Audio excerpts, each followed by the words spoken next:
जब लग गुरु मिले न साचा तब लग गुरु करो 10 पाचा। ಏನು ನಾವು ಗುರುಗಳನ್ನು ಬದಲಿಸಬಹುದೇ? ಗುರುಗಳನ್ನು ಬದಲಿಸುವುದರಿಂದ ಪಾಪವಾಗುತ್ತದೆಯೇ? ಈ ಆಧ್ಯಾತ್ಮಿಕ ಮೈದಾನದಲ್ಲಿ ಸರಿಯಾದ ಗುರು ಯಾರು? ಶ್ರೀಮದ್ ಭಗವದ್ಗೀತೆಯಲ್ಲಿ ವರ್ಣಿಸಲಾದ ತತ್ವದರ್ಶಿ ಸಂತ ಯಾರು? ಈ ಎಲ್ಲಾ ಪ್ರಶ್ನೆಗಳ ಉತ್ತರ ತಿಳಿಯಲು ಅವಶ್ಯವಾಗಿ ಕೇಳಿ ಜಗದ್ಗುರು ತತ್ವದರ್ಶಿ ಸಂತ ರಾಮ್ಪಾಲ್ ಮಹಾರಾಜರ ಮಂಗಳ ಪ್ರವಚನ. ಇಬಾದಹಿ ಅಂದರೆ ಇಬಾದತ್, ಇಬಾದತ್ ಅಂದರೆ ಪೂಜೆ. ಇಬಾದಹಿ ಅಂದರೆ ಪೂಜೆಯ ಯೋಗ್ಯ. ಅವರು ಕಬೀರ ಪರಮಾತ್ಮ ಆಗಿದ್ದಾರೆ. ಇದು 58ನೇ ಸಂಖ್ಯೆಯ ಆಯತಾಗಿದೆ. ಮುಂದಕ್ಕೆ ನೋಡಿ, ಇದರ ಇವರು ಏನು ಅರ್ಥ ಮಾಡಿದ್ದಾರೆ ಅದನ್ನು ಓದೋಣ. ಹೇ ಪೈಗಂಬರ್, ಆ ಜಿಂದಾನ ಮೇಲೆ ವಿಶ್ವಾಸ ಮಾಡು, ಯಾರು ನಿಮಗೆ ಜಿಂದಾ ಮಹಾತ್ಮನ ರೂಪದಲ್ಲಿ ಸಿಕ್ಕಿದ್ರು. ಮತ್ತವನು ಎಂದೂ ಸಾಯುವವನಲ್ಲ, ವಾಸ್ತವದಲ್ಲಿ ಅವನು ಅವಿನಾಶಿ. ಮತ್ತು ಹೊಗಳಿಕೆ ಮತ್ತು ಪವಿತ್ರತೆಯಿಂದ ಅವನನ್ನು ಸ್ಮರಿಸುತ್ತೀರಿ. ಮತ್ತು ತನ್ನ ಅನುಯಾಯಿಗಳ ಅಪರಾಧಗಳಿಂದ, ಅಂದರೆ ತನ್ನ ಭಕ್ತರ ಪಾಪಗಳನ್ನೆಲ್ಲ ಅವನು ನಾಶ ಮಾಡುತ್ತಾನೆ. ಇಲ್ಲಿ ಇವರು ಈ ಕಬೀರ ಶಬ್ದದ ಅರ್ಥವನ್ನು ಬಹಳ ಮಾಡಿಬಿಟ್ರು. ಬಹಳ, ತುಂಬ ಅನ್ನಿ, ದೊಡ್ಡದು ಅನ್ನಿ, ಅನೇಕ ಅನ್ನಿ. ಖಬರ್ದಾರ್ ಅಂದರೆ ತಿಳಿಯುತ್ತಾನೆ, ಅವನು ನಾಶ ಮಾಡುತ್ತಾನೆ. ಮತ್ತೀಗ ಈ 59ರಲ್ಲಿ ಇದರಲ್ಲಂತೂ ಅದ್ಭುತವನ್ನೇ ಮಾಡಲಾಗಿದೆ. ಮತ್ತು ಈ ಕಬೀರ ಹೆಸರಿನ ಅಲ್ಲಾಹ ಅವನೇ ಆಗಿದ್ದಾನೆ. ಯಾರು ಆಕಾಶ ಮತ್ತು ಭೂಮಿಯ ನಡುವೆ ಏನೆಲ್ಲ ಇವೆ, ಆ ನಡುವಿನಲ್ಲಿ ಏನೆಲ್ಲ ಇವೆಯೋ ಎಲ್ಲವನ್ನು 6 ದಿನಗಳಲ್ಲಿ ಸೃಷ್ಟಿಸಿ ಮತ್ತು ಗದ್ದುಗೆ ಮೇಲೆ ಹೋಗಿ ವಿರಾಜಮಾನನಾದ. ಇದನ್ನೇ ಪವಿತ್ರ ಬೈಬಲ್ ಹೇಳುತ್ತಿದೆ. ಅಂದರೆ 6 ದಿನಗಳಲ್ಲಿ ಸೃಷ್ಟಿಯನ್ನು ರಚಿಸಿ 7ನೇ ದಿನದಂದು ವಿಶ್ರಾಂತಿ ಪಡೆದ. ಮತ್ತು ಇದನ್ನೇ ಪವಿತ್ರ ಕುರಾನ್ ಶರೀಫ್ ಹೇಳ್ತಿದೆ. ಏನೆಂದರೆ, ಅವನು ಆಕಾಶ ಮತ್ತು ಭೂಮಿಯ ನಡುವೆ ಏನೆಲ್ಲ ಇವೆ ಇದೆಲ್ಲವನ್ನು 6 ದಿನಗಳಲ್ಲಿ ಸೃಷ್ಟಿಸಿ ಗದ್ದುಗೆಯ ಮೇಲೆ ಹೋಗಿ ವಿರಾಜಮಾನನಾದ. ಆ ಅಲ್ಲಾಹ ದೊಡ್ಡವನು. ಇಲ್ಲಿ ಬರೆಯಬೇಕಿತ್ತು ಆ ಅಲ್ಲಾಹ ಕಬೀರನೆಂದು. 59ರಲ್ಲಿ ನೋಡಿ, ಇಲ್ಲಿ ಇದು ಅರ್ರಹಮಾನು, ಅರ್ರಹಮಾನು ಫಸಲ್ ಬಿಹಿ, ಇದು ಖಬೀರನ್. ಇಲ್ಲಿ ಇವರು ಕಬೀರನ ಅರ್ಥವನ್ನು ದೊಡ್ಡದು ಮಾಡಿಬಿಟ್ರು. ಆ ಅಲ್ಲಾಹ್ ದೊಡ್ಡವನೆಂದು, ಆ ಅಲ್ಲಾಹ್ ಕಬೀರ್ ಎಂದು ಇಲ್ಲಿ ಬರೆಯಬೇಕಿತ್ತು. ಅಲ್ಲಾಹ್ ಕಬೀರ್ನಾಗಿದ್ದಾನೆ. ಈಗ ಇದನ್ನು ನೋಡಿ. ಈಗ ಇಲ್ಲಿಗೆ ಬರೋಣ. 59ರಲ್ಲಿ ಅವನು ಆಕಾಶ ಮತ್ತು ಭೂಮಿಯ ನಡುವೆ ಏನೆಲ್ಲ ಇವೆಯೋ ಇದನ್ನೆಲ್ಲ 6 ದಿನಗಳಲ್ಲಿ ಸೃಷ್ಟಿಸಿ ಗದ್ದುಗೆಯ ಮೇಲೆ ಹೋಗಿ ಕುಳಿತ. ಅವನು ಅಲ್ಲಾಹ್ ಕಬೀರನು. ಅಲ್ಲಾಹ್ ಕಬೀರ್ನೆಂದು ಬರೆಯಬೇಕಿತ್ತು. ಆ ಅಲ್ಲಾಹ್ ಕಬೀರ್ನಾಗಿದ್ದಾನೆ. ಇವರು ಇಲ್ಲಿ ಅಲ್ಲಾಹ್ ದೊಡ್ಡವನು ಮಾಡಿಬಿಟ್ರು. ಆ ಅಲ್ಲಾಹು ಅಕ್ಬರನು.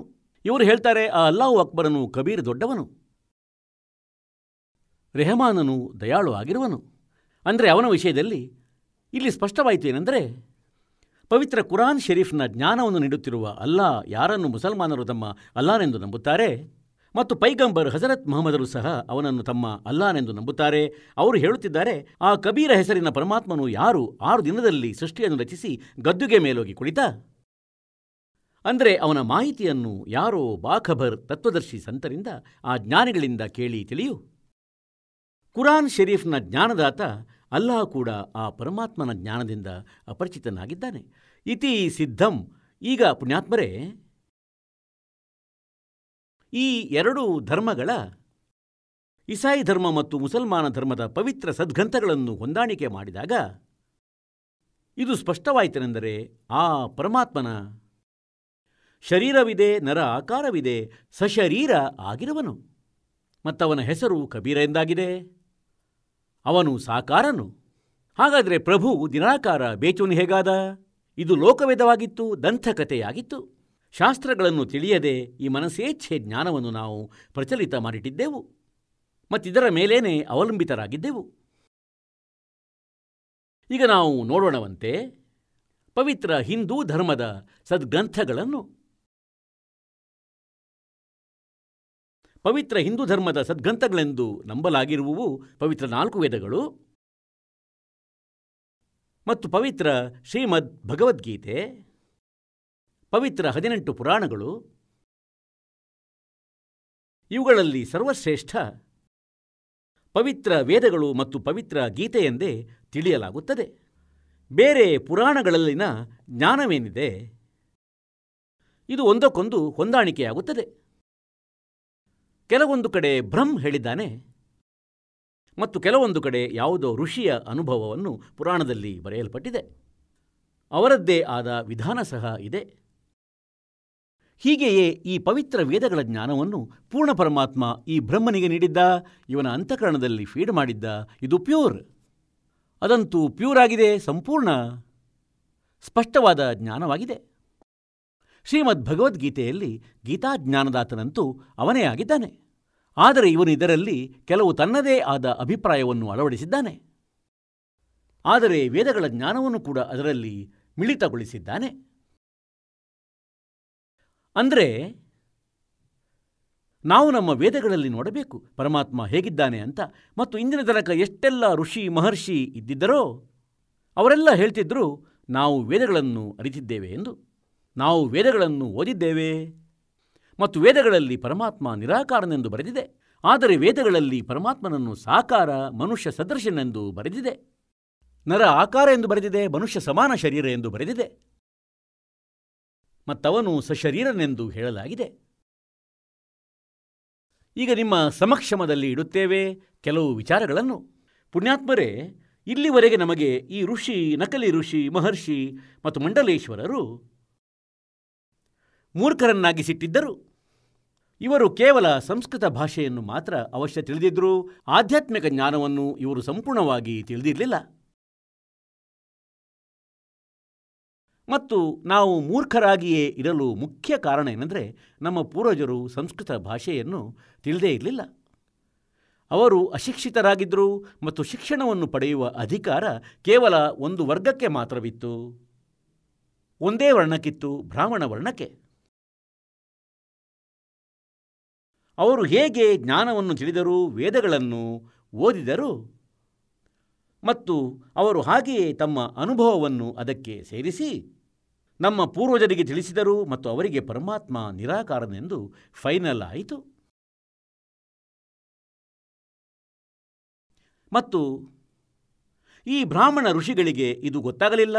ಈ ಪಂಡಿತರು ಋಷಿಗಳು ವೇದಗಳನ್ನು ತಿಳಿಯಲಿಲ್ಲ. ಏಕೆಂದರೆ ಅವರಿಗೆ ತತ್ವದರ್ಶಿ ಸಂತ ಸಿಗಲಿಲ್ಲ. ಗೀತೆ ಅಧ್ಯಾಯ 4 ಶ್ಲೋಕ 34ರಲ್ಲಿ ಈ ಜ್ಞಾನವನ್ನು ಯಾರಿಂದ ತಿಳಿಯಲು ಹೇಳಲಾಗಿದೆಯೋ ಆ ಪರಮಾತ್ಮನ ಜ್ಞಾನವನ್ನು ಅವನು ಹೇಳಬಲ್ಲ. ಹೀಗೆ ಪವಿತ್ರ ಯಜುರ್ವೇದ ಅಧ್ಯಾಯ 40 ಶ್ಲೋಕ 10ರಿಂದ 13 ತನಕ ಇದನ್ನು ಸ್ಪಷ್ಟಪಡಿಸಲಾಗಿದೆ. ಏನೆಂದರೆ, ಯಾರೋ ಪರಮಾತ್ಮನನ್ನು ಸಂಭವಾತ್ ಹೇಳುತ್ತಾನೆ, ಅಂದರೆ ಜನ್ಮ ತಾಳುವವ ಉತ್ಪನ್ನನಾಗುವನೆಂದು ತಿಳಿಯುತ್ತಾನೆ, ಅಂದರೆ ಸಾಕಾರ ಶ್ರೀರಾಮ ಮತ್ತು ಶ್ರೀಕೃಷ್ಣನ ರೂಪದಲ್ಲಿ. ಉದಾಹರಣೆಗಾಗಿ ಮತ್ಯಾರೋ ಅವನನ್ನು ನಿರಾಕಾರ ಹೇಳ್ತಾರೆ, ಇನ್ಯಾರೋ ಜನ್ಮ ತಳೆಯುವುದೇ ಇಲ್ಲ ಅಂತಾರೆ.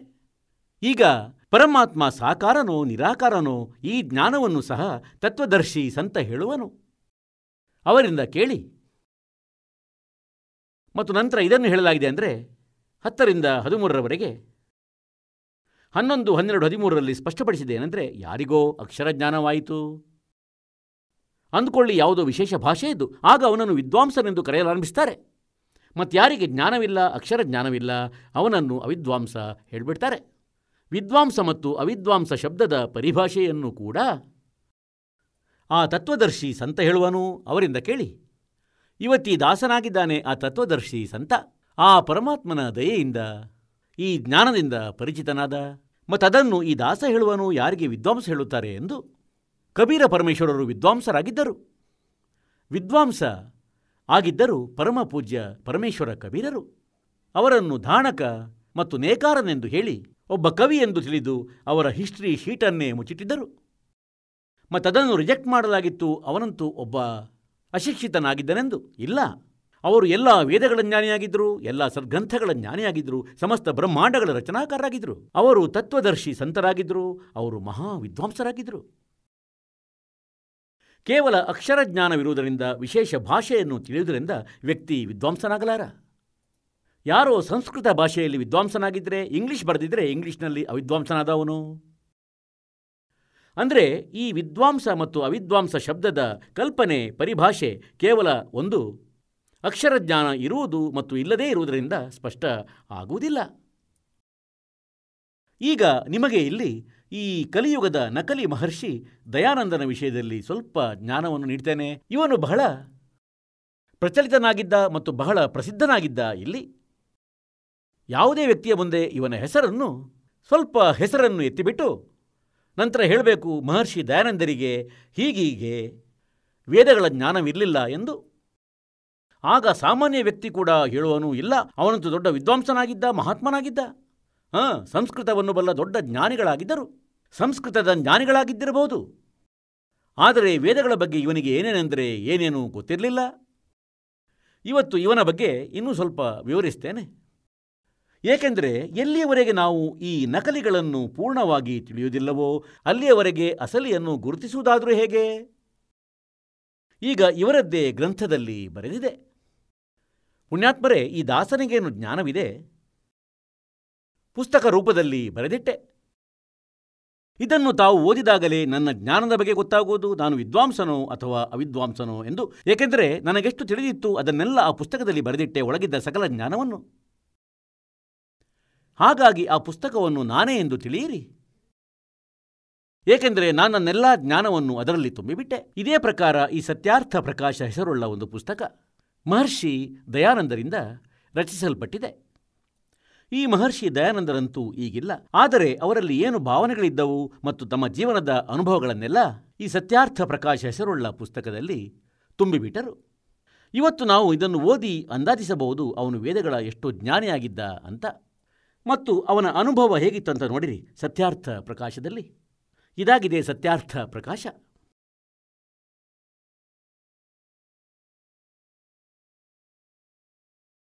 ಮತ್ತು ಇವರಾಗಿದ್ದಾರೆ ಮಹರ್ಷಿ ದಯಾನಂದರು. ಇಲ್ಲಿ ನೋಡಿ, ಈ ಚಿತ್ರವನ್ನು ಯಾರಾದರೂ ನೋಡಿದರೆ ಸಾಕು ಸಂಪೂರ್ಣ ಶರಣ ಆಗುವರು ಇವನಿಗೆ. ಅಂದರೆ ದೊಡ್ಡ ವಿದ್ವಾಂಸನಿವನು, ಓಹೋ ದೊಡ್ಡ ಸಾಧನೆ ಮಾಡುತ್ತಿರಬಹುದು. ಈಗ ಇವನ ಜ್ಞಾನವನ್ನು ತೋರಿಸುವ ನಿಮಗೆ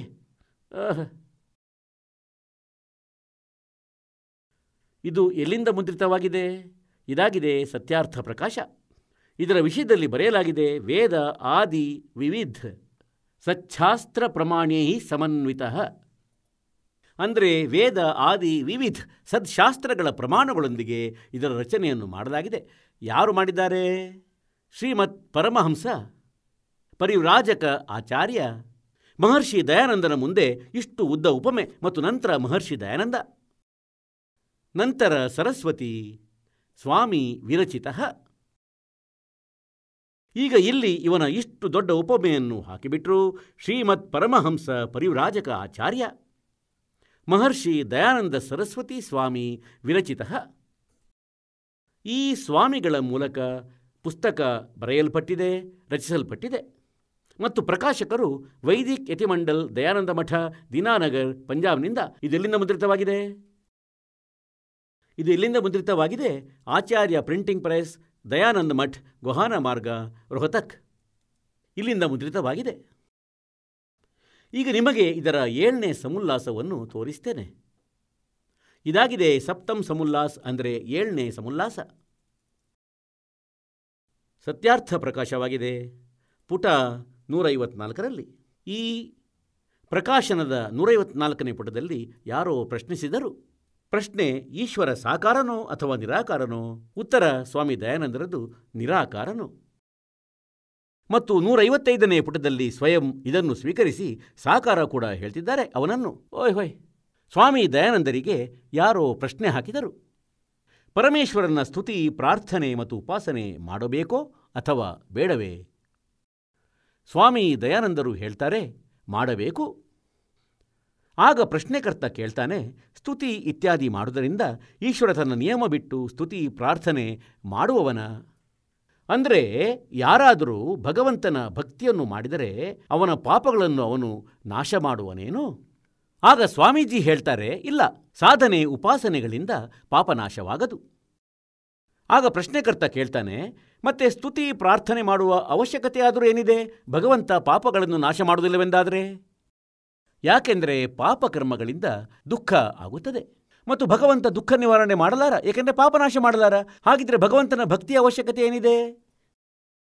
ಈಗ ಸ್ವಾಮೀಜಿ ಇದರ ಉತ್ತರ ನೀಡ್ತಾರೆ, ಅದನ್ನು ಮಾಡುವ ಫಲ ಬೇರೆಯೇ ಇದೆ. ಪ್ರಶ್ನೆಕರ್ತ ಕೇಳ್ತಾನೆ, ಹಾಗಾದರೆ ಆ ಫಲ ಯಾವುದು? ಸ್ವಾಮಿ ದಯಾನಂದರ ಉತ್ತರ ಕೇಳಿರಂತೆ, ಸ್ತುತಿಯಿಂದ ಈಶ್ವರನಲ್ಲಿ ಪ್ರೀತಿ, ಅವನ ಗುಣಕರ್ಮ ಸ್ವಭಾವದಿಂದ ನಮ್ಮ ಗುಣಕರ್ಮ ಸ್ವಭಾವದಲ್ಲಿ ಸುಧಾರಣೆ, ಪ್ರಾರ್ಥನೆಯಿಂದ ಅಹಂಕಾರವಿಲ್ಲದಿರುವಿಕೆ, ಉತ್ಸಾಹ ಮತ್ತು ಸಹಾಯದ ಪ್ರಾಪ್ತಿ, ಉಪಾಸನೆಯಿಂದ ಪರಬ್ರಹ್ಮನ ಜೊತೆ ಲೀನತೆ ಮತ್ತು ಅವನ ಸಾಕ್ಷಾತ್ಕಾರ ಆಗುವುದು. ಅರೆ, ನಿರಾಕಾರನ ಸಾಕ್ಷಾತ್ಕಾರ ಹೇಗೆ ಸಾಧ್ಯ? ಮತ್ತು ಮಿಲನ, ಆ ನಿರಾಕಾರನಿಂದ ಮಿಲನ ಹೇಗಾಗುವುದು? ಇಲ್ಲಿ ತಾವೇ ಹೇಳ್ತಿದ್ದಾರೆ ಉಪಾಸನೆಯಿಂದ ಸಾಕ್ಷಾತ್ಕಾರವಾಗುವುದೆಂದು ಮತ್ತು ಪಾಪನಾಶ ಆಗದು ಎಂದು. ಈಗ ಪುಣ್ಯಾತ್ಮರೇ, ಇವರು ಇಂತಹ ಮಹರ್ಷಿಗಳಾಗಿದ್ದರು, ಇವರಿಗೆ ಇದು ಗೊತ್ತಿಲ್ಲ. ಅಂದರೆ 154ನೇ ಪುಟದಲ್ಲಿ ಹೇಳ್ತಿದ್ದಾರೆ ನಿರಾಕಾರ ಎಂದು, ನಂತರ 155ರಲ್ಲಿ ಹೇಳ್ತಿದ್ದಾರೆ ಪರಬ್ರಹ್ಮನಿಗೆ ಮಿಲನವಾಗುವುದೆಂದು ಮತ್ತು ಅವನ ಸಾಕ್ಷಾತ್ಕಾರವಾಗುವುದೆಂದು. ಹಾಗಿದ್ರೆ ನಿರಾಕಾರನ ಸಾಕ್ಷಾತ್ಕಾರ ಹೇಗಾಗುವುದು? ತತ್ವಜ್ಞಾನಹೀನ ವ್ಯಕ್ತಿಗಳೇ ಯಾವಾಗಲೂ ಈ ರೀತಿ ಬಡಬಡಿಸುವುದು. ಅದರ ಯಾವುದೇ ಆಧಾರ ಇರುವುದಿಲ್ಲ. ಈಗ ಪುಣ್ಯಾತ್ಮರೇ, ಹೇಗೆ? ಇದರಲ್ಲಿ ಒಂದು ಪ್ರಶ್ನೆ ಕೂಡ ಬಂದಿದೆ.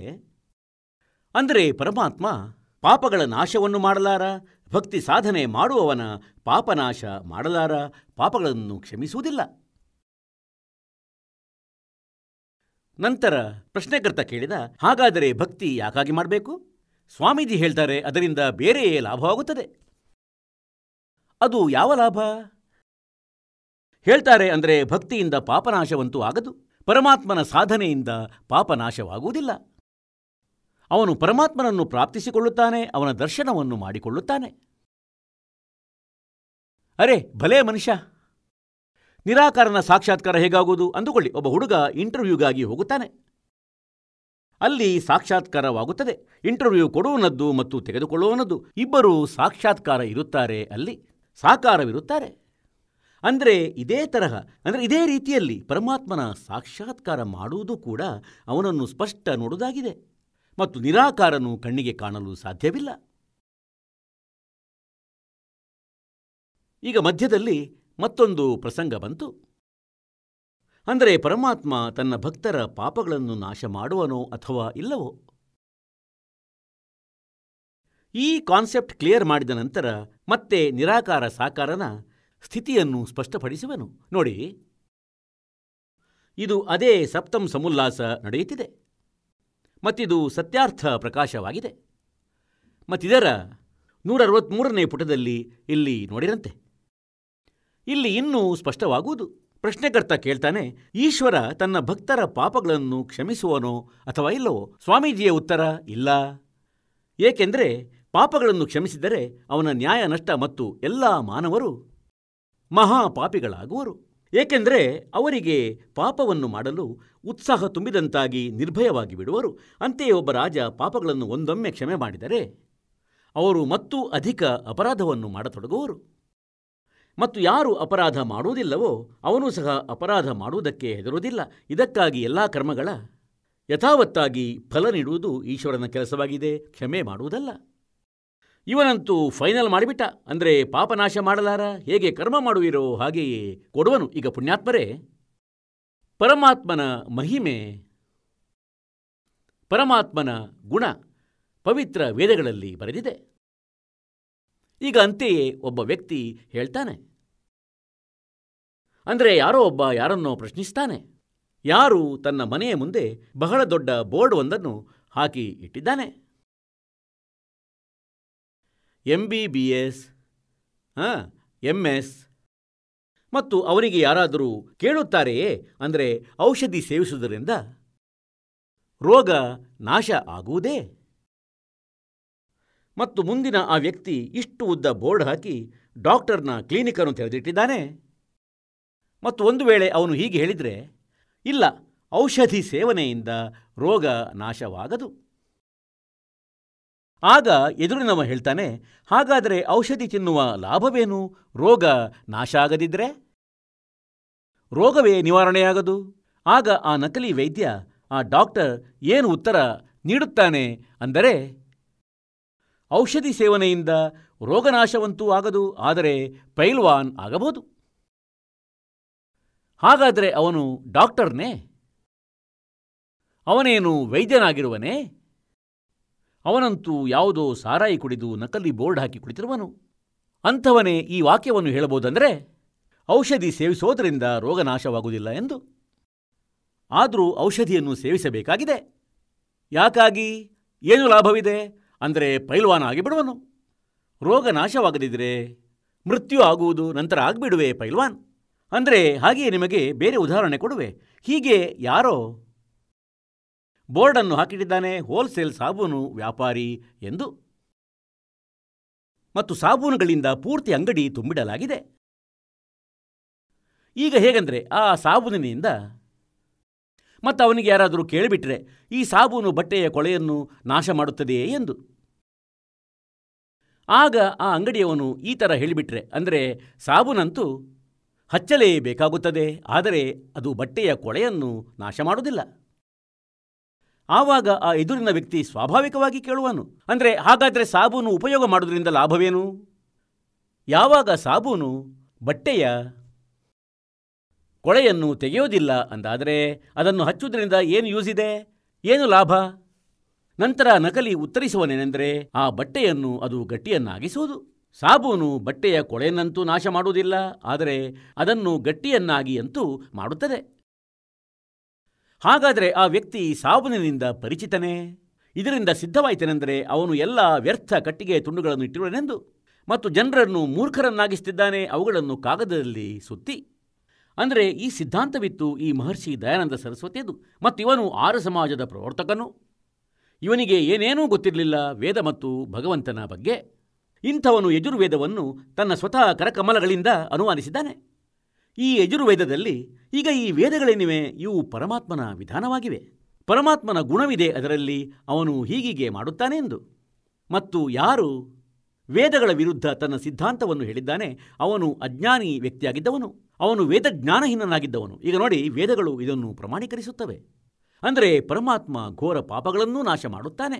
ಇದನ್ನು ನೋಡಿದಂತೆ ಇದು ಮಹರ್ಷಿ ದಯಾನಂದ ಸರಸ್ವತಿ ಅವರಿಂದಲೇ ಅನುವಾದಿಸಲ್ಪಟ್ಟಿದೆ.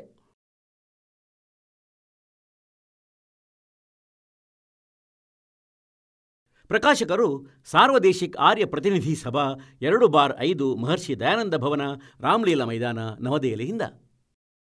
ಯಜುರ್ವೇದ ಆರ್ಯ ಭಾಷಾ ಸಂಪೂರ್ಣ 40 ಅಧ್ಯಾಯಗಳು ಮಹರ್ಷಿ ದಯಾನಂದ ಸರಸ್ವತಿ ಕೃತ. ಅಂದರೆ ಇದು ದಯಾನಂದರಿಂದ ಅನುವಾದಿಸಲ್ಪಟ್ಟಿದೆ. ಮುದ್ರಕರು Prince Offset Printers, 1510, Pataudi House, Daryaganj, ನವದೆಹಲಿಯಿಂದ. ಈಗ ನೋಡಿ, ಯಜುರ್ವೇದದ 8ನೇ ಅಧ್ಯಾಯದ 13ನೇ ಮಂತ್ರ ಸ್ಪಷ್ಟಪಡಿಸುವುದು. ಇದು ನೋಡಿ, ಅಷ್ಟಮೋ ಅಧ್ಯಾಯ ಮತ್ತು 241ನೇ ಪುಟದಲ್ಲಿ ನೋಡಿ 8ನೇ ಅಧ್ಯಾಯದ 13ನೇ ಶ್ಲೋಕ. ಇದರಲ್ಲಿ ಏನು ಬರೆದಿದೆ ಅಂದರೆ, ದೇವ್ ಕೃತಸ್ಯ ಅವಯ ಜನಮಸಿ, ಮನುಷ್ಯ ಕೃತಸ್ಯ ಎನಸ್ಯ ಅವಯ ಜನಮಸಿ, ಪಿತೃ ಕೃತಸ್ಯ ಎನಸ್ಯ ಅವಯ ಜನಮಸಿ, ಆತ್ಮ ಕೃತಸ್ಯ ಎನಸ್ಯ ಅವಯ ಜನಮಸಿ, ಎನಸ್ಯ. ಓಹ್, ಎನಸ್ಯ ಅಂದರೆ ಅಪರಾಧ ಅಂದರೆ ಘೋರ ಅಪರಾಧಗಳನ್ನೂ ಸಹ. ಅವಯ ಜನಂ. ಈಗ ತಮಗೆ ಇಲ್ಲಿ ತೋರಿಸ್ತೇನೆ 242ನೇ ಪುಟದಲ್ಲಿ ಇವರದ್ದೇ ಅನುವಾದವನ್ನು. ಇದು 242ನೇ ಪುಟ. ಹೇ ಎಲ್ಲರ ಉಪಕಾರ ಮಾಡುವ ಮಿತ್ರ ತಾವು. ಈಗ ಇಲ್ಲಿ ಇವನು ಮಿತ್ರ ಶಬ್ದದ ಪ್ರಯೋಗವನ್ನು ಮಾಡಿಕೊಂಡ. ಇಲ್ಲಿ ಪರಮೇಶ್ವರನೆಂದು ಇವನು ಬರೆಯಲಿಲ್ಲ. ಏಕೆಂದರೆ ಇವನಿಗೆ ಗೊತ್ತಿತ್ತು, ವೇದಗಳನ್ನು ಓದುವವ ನನ್ನ ಮೇಲೆ ಪೂರ್ಣ ವಿಶ್ವಾಸ ಮಾಡುವನೆಂದು. ಮತ್ತು ನಾನು ಇಲ್ಲಿ ಮಿತ್ರ ಎಂದು ಬರೆದುಬಿಟ್ಟರೆ ಅವನು ತಿಳಿಯುವ ಇದಂತೂ ಮಿತ್ರನ ಬಗ್ಗೆ ಬರೆಯಲಾಗಿದೆ, ಭಗವಂತನ ವಿಷಯದಲ್ಲಿ ಅಲ್ಲವೆಂದು ಓದಿ ಮುಂದೆ ಸಾಗುವನು. ತಾವು ದಾನವನ್ನು ನೀಡುವವನ ಅಪರಾಧಗಳನ್ನು ಅವಯಜನಂ ಎನಸ್ಯ ಅಂದರೆ ಅಪರಾಧವನ್ನು, ಅವಯಜನಂ ಅಂದರೆ ವಿನಾಶ ಮಾಡುವವನು, ಅಸಿ ಅಂದರೆ ಆಗಿದ್ದೀರಿ. ಮನುಷ್ಯ ಕೃತಸ್ಯ ಸಾಧಾರಣ ಮನುಷ್ಯರು ಮಾಡಿದಂತಹ ಎನಸ್ಯ ಅಂದರೆ ಅಪರಾಧಗಳನ್ನು, ಅವಯಜನಂ ಅಂದರೆ ವಿನಾಶ ಮಾಡುವವರಾಗಿದ್ದೀರಿ. ಹೊಯ್. ಪಿತೃಕೃತಸ್ಯ ತಂದೆ ಮಾಡಿರುವ ಎನಸ್ಯ ಅಂದರೆ ಅಪರಾಧ. ಇಲ್ಲಿ ಅಪರಾಧದ ಬದಲು ವಿರೋಧ ಆಚರಣೆ ಬರೆದಿದ್ದಾರೆ. ಒಳ್ಳೆಯ ರೀತಿಯಿಂದ ಹರಣ ನಾಶ ಮಾಡುವವರಾಗಿದ್ದೀರಿ. ತಾನು ಮಾಡಿರುವ ಎನಸ್ಯ ಅಂದರೆ ಪಾಪಗಳನ್ನು, ಎನಸ್ಯ ಇದರ ಅರ್ಥ ಪಾಪವಾಗಿದೆ. ಎನಸ್ಯ ಅಂದರೆ ಅಪರಾಧ ಅನ್ನಿ, ಎನಸ್ಯ ಅಂದರೆ ಅಪರಾಧ ಅನ್ನಿ, ಅಥವಾ ಅಪರಾಧ ಮತ್ತು ಪಾಪ ಎರಡೂ ಒಂದೇ ಅರ್ಥ ಕೊಡುತ್ತದೆ. ಎನಸ್ಯ ಅಂದರೆ ಪಾಪಗಳನ್ನು ದೂರ ಮಾಡುವವರಾಗಿದ್ದೀರಿ. ಅವಯಜನಂ ಅಂದರೆ ನಾಶ ಮಾಡುವವರಾಗಿದ್ದೀರಿ. ಅವಯಜನಂ ಅವೇಜನಂ ಅಂದರೆ ವಿನಾಶ ಮಾಡುವವರು ಆಗಿದ್ದೀರಿ. ಎನಸ್ಯ ಎನಸ್ಯ ಅಧರ್ಮದ ಅಧರ್ಮ ಅಂದರೆ ಘೋರ ಪಾಪಗಳನ್ನು ಸಹ ಅವಯಜನಂ ಅಂದರೆ ನಾಶ ಮಾಡುವವರಾಗಿದ್ದೀರಿ. ಈಗ ಗೊತ್ತಿದ್ದೂ ಕೂಡ ನಾನು ಯಾವುದೇ ಅಧರ್ಮ ಆಚರಣೆ ಮಾಡುತ್ತಿದ್ದೇನೆ ಅಥವಾ ಮಾಡುವೆ, ಅರಿವಿಲ್ಲದೆ ಏನೆಲ್ಲ ಮಾಡುತ್ತಿದ್ದೇನೆ ಅಥವಾ ಮಾಡುವೆ ಆ ಎಲ್ಲ ಎನಸ್ಯ ಅಂದರೆ ಅಪರಾಧಗಳನ್ನು, ಪಾಪಗಳನ್ನು, ದುಷ್ಟ ಆಚರಣೆಗಳನ್ನು, ಪಾಪಗಳನ್ನೆಲ್ಲ ತಾವು ಅವಯಜನಂ ಅಂದರೆ ನಾಶ ಮಾಡುವವರಾಗಿದ್ದೀರಿ.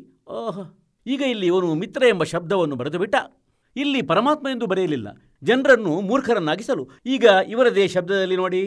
ಈಗ ಈ ಮಹರ್ಷಿ ದಯಾನಂದರು ಸತ್ಯಾರ್ಥ ಪ್ರಕಾಶದ ಪ್ರಥಮ ಸಮುಲ್ಲಾಸದಲ್ಲಿ ಭಗವಂತನ ನಾಮಗಳ ಮಹಿಮೆಯನ್ನು ವ್ಯಾಖ್ಯಾನಿಸಿದ್ದಾರೆ, ವಿವರಣೆ ನೀಡಿದ್ದಾರೆ. ಅದರಲ್ಲೇ ನಿಮಗೆ ತೋರಿಸ್ತೇನೆ. ಮಿತ್ರ ಅಂದರೆ ಪರಮಾತ್ಮ ಎಂದರ್ಥ. ಇಲ್ಲಿ ನೋಡಿ, ಇವರದೇ ಅನುವಾದದಲ್ಲಿ ಇದು ಪ್ರಥಮ ಸಮುಲ್ಲಾಸ ಮತ್ತು ಪುಟ ಸಂಖ್ಯೆ 18ರಲ್ಲಿ ಸತ್ಯಾರ್ಥ ಪ್ರಕಾಶ, ಪುಟ ಸಂಖ್ಯೆ 18ರಲ್ಲಿ ಇಲ್ಲಿ ನೋಡಿರಂತೆ ಇವರದೇ ವಿಚಾರದಲ್ಲಿ ಮಹರ್ಷಿ ದಯಾನಂದರು ಬರೆಯುತ್ತಿದ್ದಾರೆ. ಎಲ್ಲರನ್ನೂ ಸ್ನೇಹ ಮತ್ತು ಪ್ರೀತಿ ಮಾಡುವ ಯೋಗ್ಯತೆಯುಳ್ಳ ಆ ಪರಮೇಶ್ವರನು ಎಲ್ಲರ ನೈಜ ಮಿತ್ರನಾಗಿದ್ದಾನೆ. ಇದಕ್ಕಾಗಿ ಪರಮೇಶ್ವರನ ಹೆಸರು ಮಿತ್ರ ಎನ್ನಲಾಗಿದೆ. ಅಂದರೆ ಇವನು ಎಲ್ಲೆಲ್ಲಿ ಮಿತ್ರ ಶಬ್ದ ಬರೆದಿರುವನೋ ಅಲ್ಲಿ ನಾವು ಬರೆಯುವೆವು, ಪರಮೇಶ್ವರ ತಾವು ಸ್ಪಷ್ಟ ವಿಷಯವಿದೆ. ಈಗ ಇವನು ಇಲ್ಲಿ ಬರೆದುಬಿಟ್ಟ, ಹೇ ಎಲ್ಲರೂ ಉಪಕಾರ ಮಾಡುವ ಮಿತ್ರ ತಾವು. ಈಗ ಇಲ್ಲಿ ಯಜುರ್ವೇದದ 8ನೇ ಅಧ್ಯಾಯದ 13ನೇ ಮಂತ್ರದಲ್ಲಿ ಅನುವಾದ ಮಾಡುವುದರಲ್ಲಿ ಗಡಿಬಿಡಿ ಮಾಡಿದ. ಅಂದರೆ ಓದುವವನು ಹೀಗೆ ಯೋಚಿಸುವನು, ಅಂದರೆ ಇದಂತೂ ಮಿತ್ರನ ವಿಷಯದಲ್ಲಿ ಬರೆಯಲಾಗಿದೆ, ಭಗವಂತನ ಬಗ್ಗೆ ಅಲ್ಲ. ಹೀಗೆಯೇ ನಮ್ಮ ಜೊತೆ ನಮ್ಮ ಮತ್ತು ಆರ್ಯ ಸಮಾಜದವರ ಆಚಾರ್ಯರ ನಡುವೆ ಇಸವಿ 2004ರಿಂದ ವಾದವಿವಾದ ನಡೆದಿತ್ತು. ಸಮಾಚಾರ ಪತ್ರದಲ್ಲಿ ಜಾಹೀರಾತಿನ ಮೂಲಕ ನಾವು ಕೂಡ ಬರೆಯುತ್ತಿದ್ದೆವು, ಅವರು ಸಹ ಉತ್ತರವನ್ನು ನೀಡುತ್ತಿದ್ದರು. ಈ ದಾಸ ಬರೆದಿದ್ದೇನೆಂದರೆ, ಮಹರ್ಷಿ ದಯಾನಂದರಿಗೆ ಅಲ್ಪವೂ ವೇದಗಳ ಜ್ಞಾನ ಇಲ್ಲ. ಇವನು ಹೇಳ್ತಾನೇನೆಂದರೆ, ಪಾಪನಾಶ ಮಾಡಲಾರರು ಇದನ್ನು 7ನೇ ಸಮುಲ್ಲಾಸದಲ್ಲಿ ಬರೆದಿದೆ ಎಂದು. ಅಂದರೆ ಭಗವಂತನ ಸಾಧನೆಯಿಂದ ಪಾಪನಾಶ ಆಗುವುದಿಲ್ಲ. ಆದರೆ ಯಜುರ್ವೇದ ಅಧ್ಯಾಯ 8ರ ಶ್ಲೋಕ 13ರಲ್ಲಿ ಸ್ಪಷ್ಟವಾಗಿ ಬರೆದಿದ್ದೇನೆಂದರೆ, ಭಗವಂತ ಘೋರ ಪಾಪವನ್ನು ಸಹ ನಾಶ ಮಾಡಿಬಿಡುತ್ತಾನೆ. ಆಗ ಅವರು ಉತ್ತರ ನೀಡಿದ್ದೇನೆಂದರೆ, ಈ ರಾಮ್ಪಾಲ್ ಸುಳ್ಳು ಹೇಳುತ್ತಿದ್ದಾನೆ. ಯಜುರ್ವೇದ ಅಧ್ಯಾಯ 8ರ ಶ್ಲೋಕ 13ರ ಅನುವಾದದಲ್ಲಿ ಮಹರ್ಷಿ ದಯಾನಂದರು ಮಿತ್ರನ ವಿಷಯದಲ್ಲಿ ಬರೆದಿದ್ದಾರೆ, ಪರಮೇಶ್ವರನ ಬಗ್ಗೆ ಅಲ್ಲ. ಅಂದರೆ ಜನರನ್ನು ಮೂರ್ಖರನ್ನಾಗಿಸುವುದು ಅವರ ಉದ್ದೇಶವಾಗಿತ್ತು. ಆದರೆ ಪ್ರಾಯಶಃ ಅವರು ಮರೆತು ಬಿಟ್ಟಿದ್ದಾರೆ, ಇದು 150 ವರ್ಷ ಹಿಂದಿನ ಭಾರತವಲ್ಲ ಎಂಬುದನ್ನು. ಈಗ ನಾವು ಸ್ವಯಂ ಶಿಕ್ಷಿತರಾಗಿದ್ದೇವೆ, ಪರಮಾತ್ಮ ದಯೆ ತೋರಿದ್ದಾನೆ. ಪ್ರತಿಯೊಬ್ಬ ಭಾರತೀಯನು ಇಂದು ಅಕ್ಷರಸ್ಥನಾಗಿರುವನು ಮತ್ತು ಇವರಿಂದಾದಷ್ಟು ಇವರು ಅನುವಾದ ಮಾಡಿದ್ದಾರೆ ಮತ್ತು ಇವರಿಂದಾಗದ ಅನುವಾದವನ್ನು ಈ ದಾಸ ಮಾಡುವನು ಮತ್ತು ಹೇಳುತ್ತಿದ್ದಾನೆ, ಏಕೆಂದರೆ ಅದನ್ನು ಸೂಕ್ಷ್ಮ ವೇದದಲ್ಲಿ ಮೊದಲೇ ಬರೆಯಲಾಗಿದೆ, ಪರಮಾತ್ಮನ ವಾಣಿಯಲ್ಲಿ. ಈಗ ನೋಡಿರಂತೆ, ಇದೇ ಯಜುರ್ವೇದದ 8ನೇ ಅಧ್ಯಾಯದ 13ನೇ ಶ್ಲೋಕ.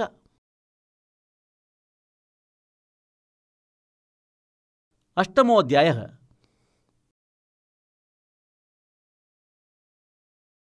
ಮತ್ತು ನಾವು 13ನೇ ಮಂತ್ರವನ್ನು ಓದಿಯಾಗಿದೆ.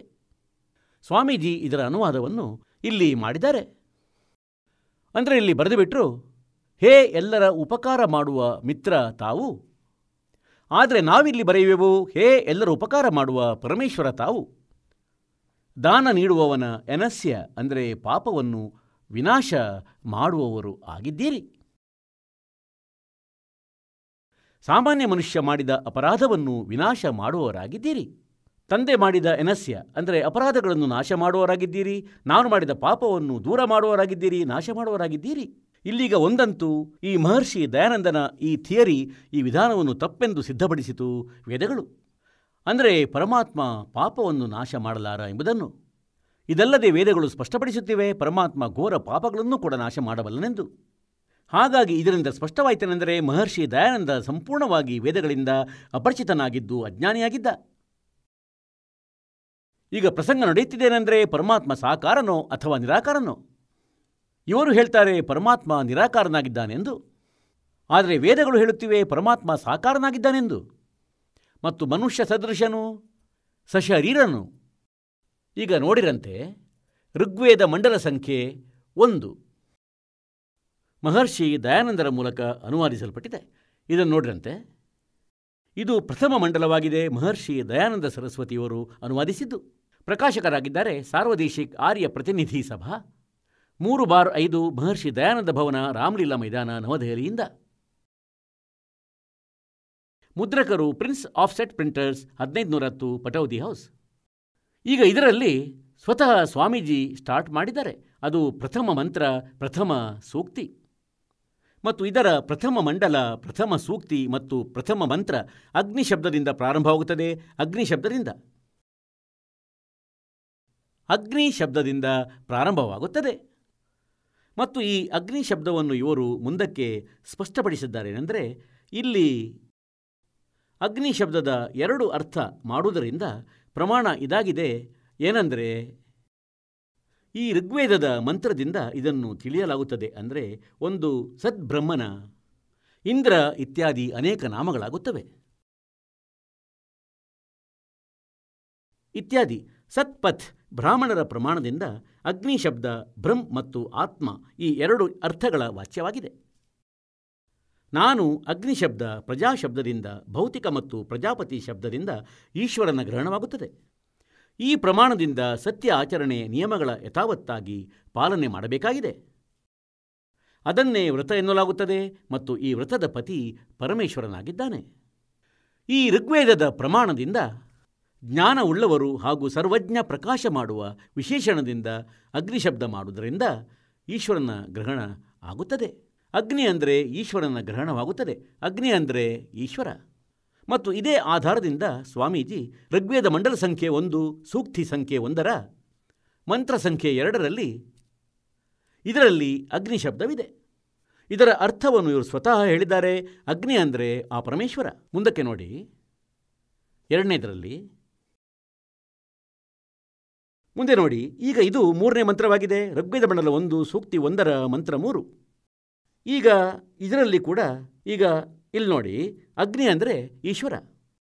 ಈಗ ಇಲ್ಲಿ 4ನೇ ಮಂತ್ರದಲ್ಲಿ ಅಗ್ನಿ ಅಂದರೆ ಹೇ ಪರಮೇಶ್ವರ.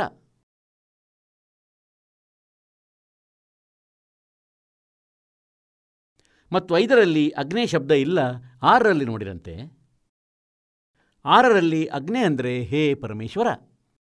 ನಂತರ ಪುನಃ 7ರಲ್ಲಿ ಋಗ್ವೇದ ಮಂಡಲ 1, ಸೂಕ್ತಿ 1, ಮಂತ್ರ 7ರಲ್ಲಿ ಅಗ್ನೇ ಅಂದರೆ ಉಪಾಸನೆ ಮಾಡುವ ಯೋಗ್ಯ ಹೇ ಪರಮೇಶ್ವರ. ಈಗ 8ರಲ್ಲಿ ಅಗ್ನೇ ಶಬ್ದವಿಲ್ಲ. 9ರಲ್ಲಿ ಅಗ್ನೇ ಅಂದರೆ ಜ್ಞಾನಸ್ವರೂಪ ಪರಮೇಶ್ವರ. ಈಗ ಪುಣ್ಯಾತ್ಮರೇ, ಈಗ ಸ್ವತಃ ಸ್ವಾಮಿ ದಯಾನಂದರು ಅಗ್ನಿ ಅಂದರೆ ಅಗ್ನೇ ಅಥವಾ ಅಗ್ನಿಯ ಅರ್ಥ ಮಾಡುತ್ತಿದ್ದಾರೆ. ಅಂದರೆ ವೇದಗಳಲ್ಲಿ ಎಲ್ಲಿಯೂ ಇದ್ದರೆ ಅದು ಪರಮೇಶ್ವರ ಎಂದರ್ಥ. ಮತ್ತು ಸತ್ಯಾರ್ಥ ಪ್ರಕಾಶದಲ್ಲಿಯೂ ಭಗವಂತನ ಹೆಸರನ್ನು ಪ್ರಮಾಣಿತಗೊಳಿಸಲು ಇವರು ಅಗ್ನಿ ಅಂದರೆ ಪರಮೇಶ್ವರ ಶಬ್ದವನ್ನೇ ಬಳಸಿದ್ದಾರೆ. ಈಗ ಪುನಃ ದಯಾನಂದರವರ ಸತ್ಯಾರ್ಥ ಪ್ರಕಾಶದಲ್ಲಿಯೂ ನೋಡೋಣ ಅಗ್ನಿ ಅಂದರೆ ಇವರು ಏನು ಹೇಳಲು ಬಯಸುತ್ತಿದ್ದಾರೆಂದು. ನೋಡಿ, ಇದು ಸತ್ಯಾರ್ಥ ಪ್ರಕಾಶವಾಗಿದೆ. ಮತ್ತಿದು ಎಲ್ಲಿಂದ ಮುದ್ರಿತವಾಗಿದೆ? ಇದು ನಿಮಗೆ ತೋರಿಸಿದ್ದೆ ವೈದಿಕ್ ಯತಿಮಂಡಲ್. ಇವರು ಇದರ ಪ್ರಕಾಶಕರಾಗಿದ್ದಾರೆ. ಮುದ್ರಕರು ಆಚಾರ್ಯ ಪ್ರಿಂಟಿಂಗ್ ಪ್ರೆಸ್, ದಯಾನಂದ ಮಠ, ಗೊಹನಾ ಮಾರ್ಗ, ರೋಹತಕ್ನಿಂದ. ಇದರ ಪುಟ ಸಂಖ್ಯೆ 16ರಲ್ಲಿ ನೋಡಿರಂತೆ. ಸತ್ಯಾರ್ಥ ಪ್ರಕಾಶ್. ಓಂ ಮತ್ತು ಅಗ್ನಿ ಇತ್ಯಾದಿ ನಾಮಗಳ ಮುಖ್ಯ ಅರ್ಥವನ್ನು ದೇವರು ಎಂದು ಅರ್ಥೈಸಲಾಗುತ್ತದೆ. ಓಂ, ಅಗ್ನಿ ಮತ್ತು ಇತ್ಯಾದಿ ನಾಮಗಳ ಅರ್ಥ, ಮುಖ್ಯ ಅರ್ಥ ದೇವರು ಎಂದು ಅರ್ಥೈಸಲಾಗುತ್ತದೆ. ಅಂದರೆ ಎಲ್ಲಿಯೂ ಅಗ್ನಿ ಶಬ್ದ ಇದ್ದರೆ ಪರಮೇಶ್ವರನೆಂದು ತಿಳಿಯಬೇಕು. ಮುಖ್ಯವಾಗಿ ಈಗ 17ರಲ್ಲಿ ಪುಟ ಸಂಖ್ಯೆ 17ರಲ್ಲಿ ಪ್ರಥಮ ಸಮುಲ್ಲಾಸದಲ್ಲಿ ಅವರು ಜ್ಞಾನಸ್ವರೂಪ, ಸರ್ವಜ್ಞ, ತಿಳಿಯಲು, ಪ್ರಾಪ್ತಿಯಾಗಲು ಮತ್ತು ಪೂಜೆ ಮಾಡಲು ಯೋಗ್ಯನು. ಇದಕ್ಕಾಗಿ ಪರಮೇಶ್ವರನ ಹೆಸರು ಅಗ್ನೇಯಾಗಿದೆ. ಈ ಮಹರ್ಷಿ ದಯಾನಂದರು ಕೇವಲ 1.5 ವೇದಗಳ ಅನುವಾದ ಮಾಡಿದ. ತದನಂತರ ಇವರ ಮೃತ್ಯು ಆಯಿತು. ಅದರ ನಂತರ ಉಳಿದ ಏನು 2.5 ವೇದಗಳಿದ್ದವು ಅವುಗಳನ್ನು ಇವರೇ ನೀಡಿದಂತಹ ಇನ್ಸ್ಟ್ರಕ್ಷನ್ನ ಆಧಾರದಿಂದ ಸಲಹೆಗಳ ಮೂಲಕ ಬೇರೆ ಆಚಾರ್ಯರು ಅನುವಾದಿಸಿದರು. ನೋಡಿ, ಅದರಲ್ಲಿ ಒಂದು ಸಾಮವೇದವನ್ನು ಅನುವಾದಿಸಿದ್ದಾರೆ. ಈ ಯಜುರ್ವೇದ ಮತ್ತು ಸಾಮವೇದವನ್ನು ಒಟ್ಟಿಗೆಯೇ ಸೇರಿಸಲಾಗಿದೆ. ಅನುವಾದಕರ್ತರಂತೂ ಬೇರೆ ಬೇರೆ ಆಗಿದ್ದಾರೆ. ನಾವು ಸಾಮವೇದದ ಅನುವಾದಕರ್ತನದನ್ನು ನೋಡೋಣ.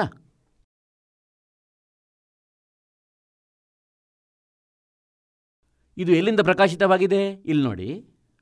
ಪ್ರಧಾನ ಕಾರ್ಯಾಲಯ ದಯಾನಂದ ಸಂಸ್ಥಾನ ವೇದ ಮಂದಿರ ಮಹಾತ್ಮ ವೇದ ಭಿಕ್ಷು, ಸೇವಾ ಆಶ್ರಮ್ ಮುಖಮೇಲ್ಪುರ್, ದೆಹಲಿ. ದೂರವಾಣಿ ಇದು. ಪ್ರಕಾಶಕರು ಪಂಡಿತ ರಾಕೇಶ ರಾಣಿ, ಅಧ್ಯಕ್ಷ ದಯಾನಂದ ಸಂಸ್ಥಾನ, 2286 ಆರ್ಯ ಸಮಾಜ ಮಾರ್ಗ, ಕರೋಲ್ ಬಾಗ್, ನವದೆಹಲಿಯಿಂದ. ಈಗ ಇದರ ಅನುವಾದಕರ್ತನು ಬಹಳ ಚೆನ್ನಾಗಿ ಅನುವಾದಿಸಿದ್ದಾನೆ, ಸ್ಪಷ್ಟವಾಗಿ ಮಾಡಿದ್ದಾನೆ. ಇದು ನೋಡಿ, ಸಾಮವೇದ ಇಲ್ಲಿಂದ ಪ್ರಾರಂಭವಾಗುತ್ತದೆ. ಸಾಮವೇದ್ ಭಾಷ್ಯಂ ಇದು ಪ್ರಥಮ ಅಧ್ಯಾಯವಾಗಿದೆ. ಮತ್ತು ನೋಡಿರಂತೆ ಇದರ ಪ್ರಥಮ ಮಂತ್ರದಲ್ಲಿ ಅಗ್ನೇ ಅಂದರೆ ಹೇ ಈಶ್ವರ, ಎರಡನೇ ಮಂತ್ರದಲ್ಲಿ ಅಗ್ನೇ ಅಂದರೆ ಹೇ ಪರಮೇಶ್ವರ, ಮತ್ತು ಮೂರನೇ ಮಂತ್ರದಲ್ಲಿ ಅಗ್ನಿ ಅಂದರೆ ಈಶ್ವರ, ಅಗ್ನಿ ಅಂದರೆ ಈಶ್ವರ, ಮತ್ತು ನಾಲ್ಕನೇ ಮಂತ್ರದಲ್ಲಿ ಅಗ್ನಿ ಅಂದರೆ ಪರಮೇಶ್ವರ, ಐದನೇ ಮಂತ್ರದಲ್ಲಿ ಅಗ್ನೇ ಅಂದರೆ ಹೇ ಈಶ್ವರ, ಮತ್ತು ಆರನೇ ಮಂತ್ರದಲ್ಲಿ ಅಗ್ನೇ ಅಂದರೆ ಹೇ ಈಶ್ವರ, ಮತ್ತು ಏಳನೇ ಮಂತ್ರದಲ್ಲಿ ಅಗ್ನೇ ಅಂದರೆ ಹೇ ಪರಮೇಶ್ವರ, ಎಲ್ಲೆಲ್ಲಿ ಅಗ್ನೇ ಶಬ್ದವಿದೆಯೋ, ಮತ್ತು 8ರಲ್ಲಿ ಅಗ್ನೇ ಅಂದರೆ ಹೇ ಈಶ್ವರ, ಮತ್ತು 9ರಲ್ಲಿ ಅಗ್ನೇ ಅಂದರೆ ಹೇ ಪರಮೇಶ್ವರ, ಎಲ್ಲಿಯೂ 10ರಲ್ಲಿ ಅಗ್ನೇ ಅಂದರೆ ಹೇ ಪರಮೇಶ್ವರ.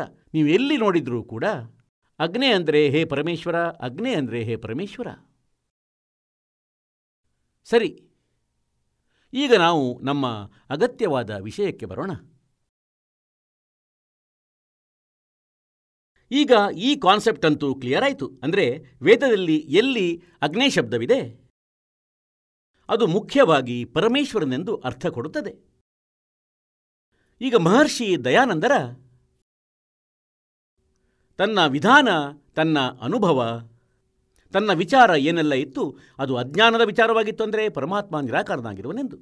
ಈ ಕಾರಣದಿಂದ ಅವರು ವೇದಗಳ ಹೆಸರು ಬರೆದು ಬಿಟ್ಟರು. ಅಂದರೆ ನಾನು ವೇದಗಳನ್ನು ಓದಿರುವೆ ಮತ್ತು ವೇದಗಳಲ್ಲಿ ಎಲ್ಲಿಯೂ ಪರಮಾತ್ಮ ಸಾಕಾರನೆಂದು ಬರೆದಿಲ್ಲ. ಸತ್ಯಾರ್ಥ ಪ್ರಕಾಶದ ರಚನೆ ಮಾಡಿಬಿಟ್ಟರು. ಅಂದರೆ ನಾನು ವೇದಗಳ ಆಧಾರದಿಂದ ಸರಳಗೊಳಿಸಿ ವೇದಗಳನ್ನರಿತು ಅದರ ಅನುಸಾರ ಸತ್ಯಾರ್ಥ ಪ್ರಕಾಶವನ್ನು ರಚಿಸಲಾಗಿದೆ ಮತ್ತು ವೇದ ತಿಳಿಸುತ್ತದೆ ಪರಮಾತ್ಮ ನಿರಾಕಾರನೆಂದು. ಈಗ ವೇದಗಳು ಏನು ಹೇಳುತ್ತಿವೆ? ಪರಮಾತ್ಮ ಸಶರೀರನಾಗಿದ್ದಾನೆ ಎಂದು. ಇದನ್ನು ನೋಡಿರಂತೆ ಅವನು ಮನುಷ್ಯ ಸದೃಶನು. ಇದು ಯಜುರ್ವೇದ ಮಹರ್ಷಿ ದಯಾನಂದ ಸರಸ್ವತಿ ಅವರಿಂದ ಅನುವಾದಿಸಲ್ಪಟ್ಟಿದೆ. ಇದು ಎಲ್ಲಿಂದ ಪ್ರಕಾಶಿತವಾಗಿದೆ? ಪ್ರಕಾಶಕರು ಸಾರ್ವದೇಶಿಕ್ ಆರ್ಯ ಪ್ರತಿನಿಧಿ ಸಭಾ 2/5 ಮಹರ್ಷಿ ದಯಾನಂದ ಭವನ, ರಾಮಲೀಲಾ ಮೈದಾನ, ನವದೆಹಲಿಯಿಂದ. ಯಜುರ್ವೇದ ಆರ್ಯ ಭಾಷಾ ಭಾಷ್ಯ ಅಂದರೆ ಇದರ ಸಂಪೂರ್ಣ 40 ಅಧ್ಯಾಯಗಳನ್ನು ಮಹರ್ಷಿ ದಯಾನಂದ ಸರಸ್ವತಿ ಅವರು ಅನುವಾದಿಸಿದ್ದಾರೆ. ಮಹರ್ಷಿ ದಯಾನಂದವರು ವೇದಗಳ ರೈಟರ್ ಅಲ್ಲ, ಕೇವಲ ಅನುವಾದಕರು ಮಾತ್ರ. ಹಾಗೇನೇ ಗೀತೆಯ ಅನುವಾದಕರು ಬಹಳಷ್ಟು ಜನ ಇದ್ದಾರೆ. ಹಾಗೆಯೇ ಮುದ್ರಕರು Prince Offset Printers 1510 Pataudi House, Daryaganj, ನವದೆಹಲಿಯಿಂದ. ಈಗ ನೋಡಿರಂತೆ 5ನೇ ಅಧ್ಯಾಯದ ಪ್ರಥಮ ಮಂತ್ರದಲ್ಲಿ ಇದಾಗಿದೆ. 5ನೇ ಅಧ್ಯಾಯ.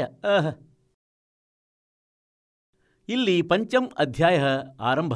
ಇದರ ಪ್ರಥಮ ಮಂತ್ರದಲ್ಲಿ ಬರೆದಿದೆ ಅಗ್ನೇ ತನುರ್ ಅಸಿ ವಿಷ್ಣವೇ ತ್ವಾ ಸೋಮಸ್ಯ ತನುರಸಿ. ಇದನ್ನು 2 ಸಲ ಬರೆದಿದೆ. ತನು ಅಂದರೆ ಶರೀರ. ಈಗ ಇಲ್ಲಿ ಇವರು ಅನುವಾದವನ್ನು ತಪ್ಪು ಮಾಡಿಬಿಟ್ರು. ತನ್ನ ಅಜ್ಞಾನದ ಅನುಭವವನ್ನು ಮೇಲಿಡಲು ವೇದಗಳ ಅರ್ಥವನ್ನು ಸಹ ಅನರ್ಥ ಮಾಡಿಬಿಟ್ಟ. ಏನು ಅನರ್ಥ ಮಾಡಿದರು ಸ್ವಾಮೀಜಿ? ಹೇ ಮನುಷ್ಯರೇ, ನೀವು ನನ್ನನ್ನು ಇಷ್ಟಪಡುತ್ತಿರುವಿರಿ. ಅಗ್ನೇ ಅಂದರೆ ಸಿಡಿಲು, ಪ್ರಸಿದ್ಧ ರೂಪ. ಅಗ್ನಿಯ ಶರೀರ ಸಮಾನವಿದೆ ಹೀಗೆ ಹೇಳಿದ್ದಾರೆ. ಇದೊಂದು ಅರ್ಥವೇ ಇದರದು. ಜೀವನವಿಡೀ ಓದಿದರೂ ಅರ್ಥವೇ ಆಗಲಾರದು ಇವನು ಏನು ಹೇಳಲು ಬಯಸ್ತಿದ್ದಾನೆಂದು. ಏಕೆಂದರೆ ಇವನು ತನ್ನ ಅಜ್ಞಾನ ವಿಚಾರದಿಂದ ಪರಮಾತ್ಮನನ್ನು ನಿರಾಕಾರನೆಂದು ಸಿದ್ಧಪಡಿಸಿಟ್ಟಿದ್ದ. ಮತ್ತು ವೇದಗಳು ಹೇಳುತ್ತಿವೆ, ಅಗ್ನೇ ತನುರ್ ಅಸಿ ವಿಷ್ಣವೇ ತ್ವಾ ಸೋಮಸ್ಯ ತನುರ್ ಅಸಿ. ತನು ಅಂದರೆ ಶರೀರ, ಅಗ್ನೇ ಅಂದರೆ ಪರಮೇಶ್ವರ. ಹೇ ಪರಮೇಶ್ವರ, ನಿಮ್ಮ ಶರೀರವಿದೆ. ಅಸಿ ಅಂದರೆ ಇದೆ, ತನು ಅಂದರೆ ಶರೀರ. ಇಲ್ಲಿ ಸ್ಪಷ್ಟ ಬರೆಯಲಾಗಿದೆ, ಅಸಿ ಅಂದರೆ ಇದೆ, ತನು ಅಂದರೆ ಶರೀರ.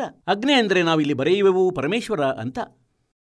ಇದರ ವಾಸ್ತವಿಕ ಅರ್ಥವಾಗುತ್ತದೆ ಅಗ್ನೇ ತನುರಸಿ, ಪರಮೇಶ್ವರ ಸಶರೀರನಾಗಿದ್ದಾನೆ. ಮತ್ತಿಲ್ಲಿ ನೋಡಿ, ವಿಷ್ಣವೇ ತ್ವಾ. ವಿಷ್ಣವೇ ತ್ವಾ ಸೋಮಸ್ಯ ತನುರಸಿ. ವಿಷ್ಣವೇ ಅಂದರೆ ಎಲ್ಲರ ಧಾರಣೆ ಪೋಷಣೆ ಮಾಡುವುದಕ್ಕಾಗಿ. ಗೀತೆ ಅಧ್ಯಾಯ 15 ಶ್ಲೋಕ 17ರಲ್ಲಿ ಬರೆದಿದೆ. ಅಂದರೆ ಉತ್ತಮ ಪುರುಷತು ಅನ್ಯಃ ಪರಮಾತ್ಮ ಇತಿ ಉದಾರತಃ ಯ ಲೋಕತ್ರಯಂ ಅವಿಶ್ಯ ವಿಭರ್ತಿ ಅವ್ಯಯಃ ಈಶ್ವರಃ. ಅವನು ಎಲ್ಲರ ಧಾರಣೆ ಪೋಷಣೆ ಮಾಡುವ ಪರಮಕ್ಷರ ಬ್ರಹ್ಮ ಪರಮಾತ್ಮನಾಗಿದ್ದಾನೆ. ಅವನು ಎಲ್ಲರ ಧಾರಣೆ ಪೋಷಣೆಗಾಗಿ ಸೋಮಸ್ಯ ಅಂದರೆ ಆ ಅಮರ ಪುರುಷನ. ತನು ಅಂದರೆ ಶರೀರ, ಅಸಿ ಅಂದರೆ ಇದೆ, ತ್ವಾ ಅಂದರೆ ಆ. ವಿಷ್ಣವೇ ಅಂದರೆ ಎಲ್ಲರ ಧಾರಣೆ ಪೋಷಣೆಗಾಗಿ, ತ್ವಾ ಅಂದರೆ ಆ. ಸೋಮಸ್ಯ ಅಂದರೆ ಅಮರ ಪುರುಷನ. ತನು ಅಂದರೆ ಶರೀರ, ಅಸಿ ಅಂದರೆ ಇದೆ. ಆ ಅಮರ ಪುರುಷನಿಗೆ ಶರೀರವಿದೆ. ಈಗ ಪುಣ್ಯಾತ್ಮರೇ, ಎಲ್ಲೇ ಆಗಿರಲಿ ಈ ಋಷಿ ಮಹರ್ಷಿ ಎಂದು ಯಾರು ತಮ್ಮನ್ನು ಕರೆಯಿಸಿಕೊಳ್ತಿದ್ರೋ ಇವರಿಗಂತೂ ಜ್ಞಾನವಂತೂ ಇರಲಿಲ್ಲ ವೇದಗಳದ್ದು. ಇವರು ಈ ವೇದಗಳ ಅರ್ಥವನ್ನು ಅನರ್ಥ ಮಾಡಿಬಿಟ್ರು. ಅದಕ್ಕೆ ಸಂಬಂಧಪಟ್ಟಂತೆ ಇನ್ನೊಂದು ಪ್ರಮಾಣ ನಿಮಗೆ ತೋರಿಸ್ತೇವೆ. ಪ್ರಥಮ ಅಧ್ಯಾಯದ 15ನೇ ಮಂತ್ರ. ಅಲ್ಲಿ ಅವನು ಅನುವಾದ ಕುರಿತು ಏನು ಅನರ್ಥ ಮಾಡಿಟ್ಟಿದ್ದಾನೆ ನೋಡಿ. ಈ ದಯಾನಂದರು ನೋಡಿರಂತೆ,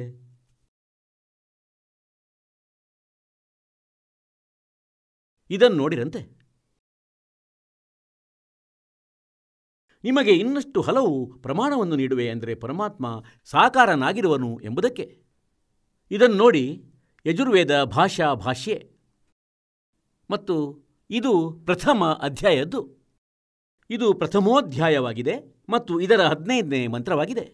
ಇದರ ಪ್ರಾರಂಭದಲ್ಲೂ ಕೂಡ ಅಗ್ನೇ ತನುರಸಿ. ಅಗ್ನೇ ಅಂದರೆ ಪರಮೇಶ್ವರ, ತನು ಅಂದರೆ ಸಶರೀರ, ಅಸಿ ಅಂದರೆ ಇದೆ. ವಾಚೋ ವಿಸರ್ಜನಂ ದೇವವಿತಯೇ ತ್ವಾ ಗೃಹ್ಯಾಮಿ ಬೃಹತ್ ಗ್ರಾವಾಸಿ. ಇಲ್ಲಿ ಇದರ ಅನುವಾದ ಇವನು ಏನು ಮಾಡಿಟ್ಟಿದ್ದಾನೆ ಅಂದರೆ, ಮೊದಲಂತೂ ಇದನ್ನು ನೋಡಿ, ಅಗ್ನೇ ತನುರ್ ಅಸಿ ವಾಚೋ ವಿಸರ್ಜನಂ ತ್ವಾ ಈ ಶಬ್ದಗಳ ಅರ್ಥವನ್ನೇ ಮಾಡಿಲ್ಲ.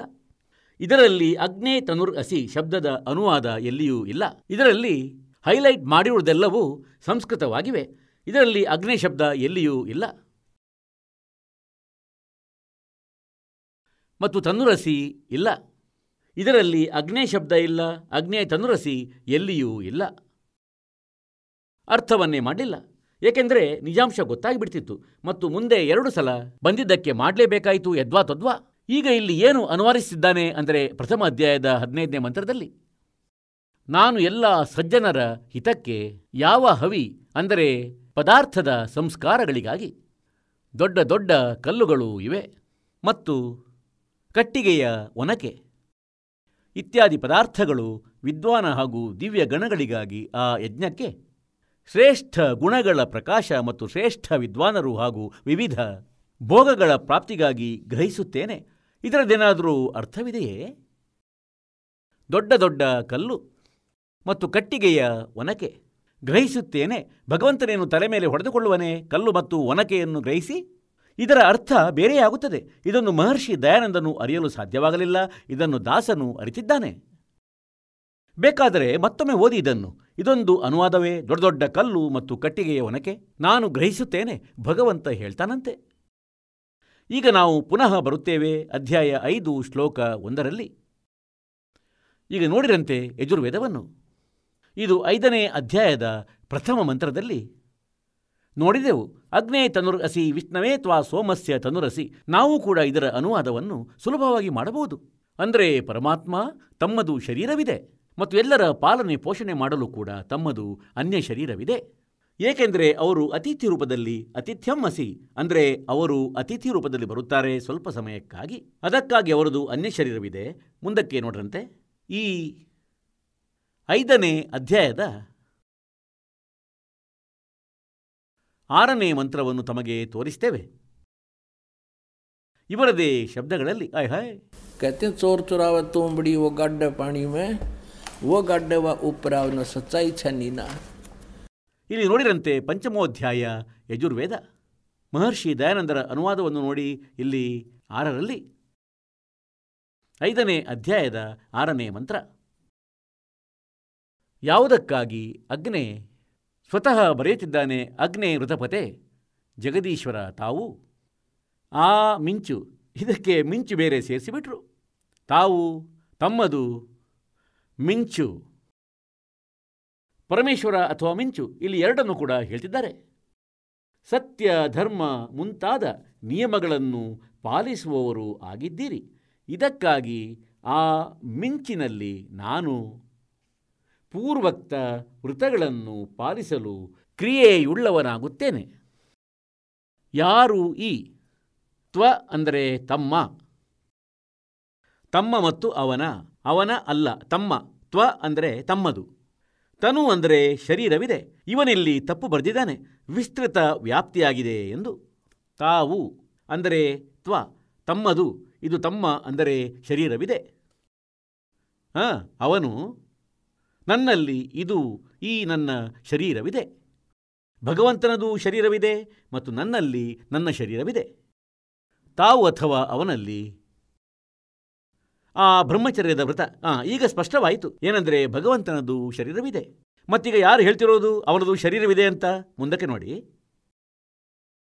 ಇದಾಗಿದೆ ಯಜುರ್ವೇದ ಅಧ್ಯಾಯ ಸಂಖ್ಯೆ 5ರ ಮಂತ್ರ ಸಂಖ್ಯೆ 8. ಇದರಲ್ಲಿ ಇದು ಮಂತ್ರ ಸಂಖ್ಯೆ 8. ಇದರಲ್ಲಿ 3 ಬಾರಿ ತನುರಸಿ ಬರೆಯಲಾಗಿದೆ 8ರಲ್ಲಿ.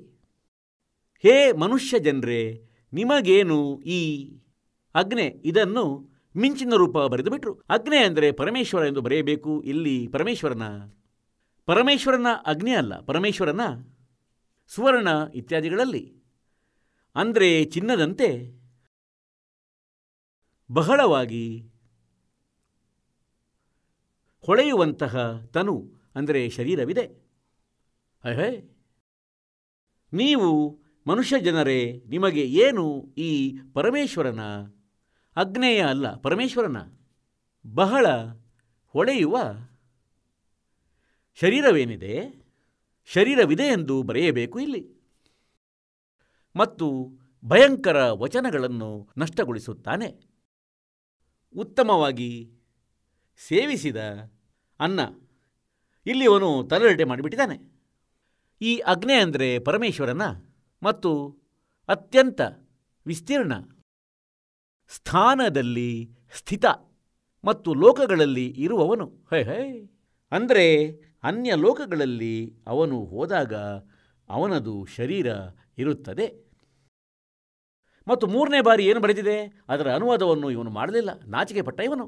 ಅಂದರೆ ಏನು ಬರೆಯುವುದು ಎಂದು ನೋಡಿ. ಇಲ್ಲಿ ಮೂಲ ಸಂಸ್ಕೃತದಲ್ಲಿ 3 ಕಡೆ ತನುರ್, ತನು, ಇದು ತನು ಆಗಿದೆ, ವರಿಷ್ಠ, ತನು ವರಿಷ್ಠ 1. ಮತ್ತು ಮೂಲ ಸಂಸ್ಕೃತದಲ್ಲಿ ಇದು 2ನೇ ಬಾರಿ ತನು ವರಿಷ್ಠ ಮತ್ತು 3ನೇದು ನಂತರ ಇದು ತನು ವರಿಷ್ಠ. ಇದರದ್ದು ಬೇರೆ ಬೇರೆ ಅರ್ಥವಿದೆ. ಇವನು ಕೇವಲ 2 ಬಾರಿ ಅನುವಾದ ಮಾಡಿದ್ದಾನೆ. ತನು ಅಂದರೆ ಶರೀರ, ತನು ಅಂದರೆ ಶರೀರ. 3ನೇ ಬಾರಿ ಇವನು ನಾಚಿಕೆ ಪಟ್ಟು ಅನುವಾದವನ್ನೇ ಬಿಟ್ಟುಬಿಟ್ಟ ಮತ್ತು 150 ವರ್ಷಗಳಾದರೂ ಇದೇ ಅನುವಾದ ಆ್ಯಸ್ ಇಟ್ ಈಸ್ ನಡೆಯುತ್ತಾ. ಯಜುರ್ವೇದ ಅಧ್ಯಾಯ ಸಂಖ್ಯೆ 7ರ ಮಂತ್ರ ಸಂಖ್ಯೆ 39ರಲ್ಲಿ ಬರೆದಿದೆ ಏನೆಂದರೆ, ನರವತ್ ಅಂದರೆ ಮನುಷ್ಯ ರೂಪ ಸಮಾನವಾಗಿ ಮನುಷ್ಯನಂತೆ ಪರಮಾತ್ಮ ಇದ್ದಾನೆ. ಇದನ್ನು ನೋಡಿರಂತೆ. ಇವನೇ ಅನುವಾದ ಮಾಡ್ತಿದ್ದಾನೆ, ಆದರೆ ಗೋಲ್ಮಾಲ್ ಮಾಡ್ತಿದ್ದಾನೆ. ಇದು ಕೂಡ ಮಹರ್ಷಿ ದಯಾನಂದ ಸರಸ್ವತಿಯವರೇ ಅನುವಾದ ಮಾಡಿದ್ದಾರೆ. 7ನೇ ಅಧ್ಯಾಯದ 39ನೇ ಶ್ಲೋಕವನ್ನು ತಮಗೆ ತೋರಿಸ್ತೇವೆ. ಇದನ್ನು ನೋಡಿರಂತೆ.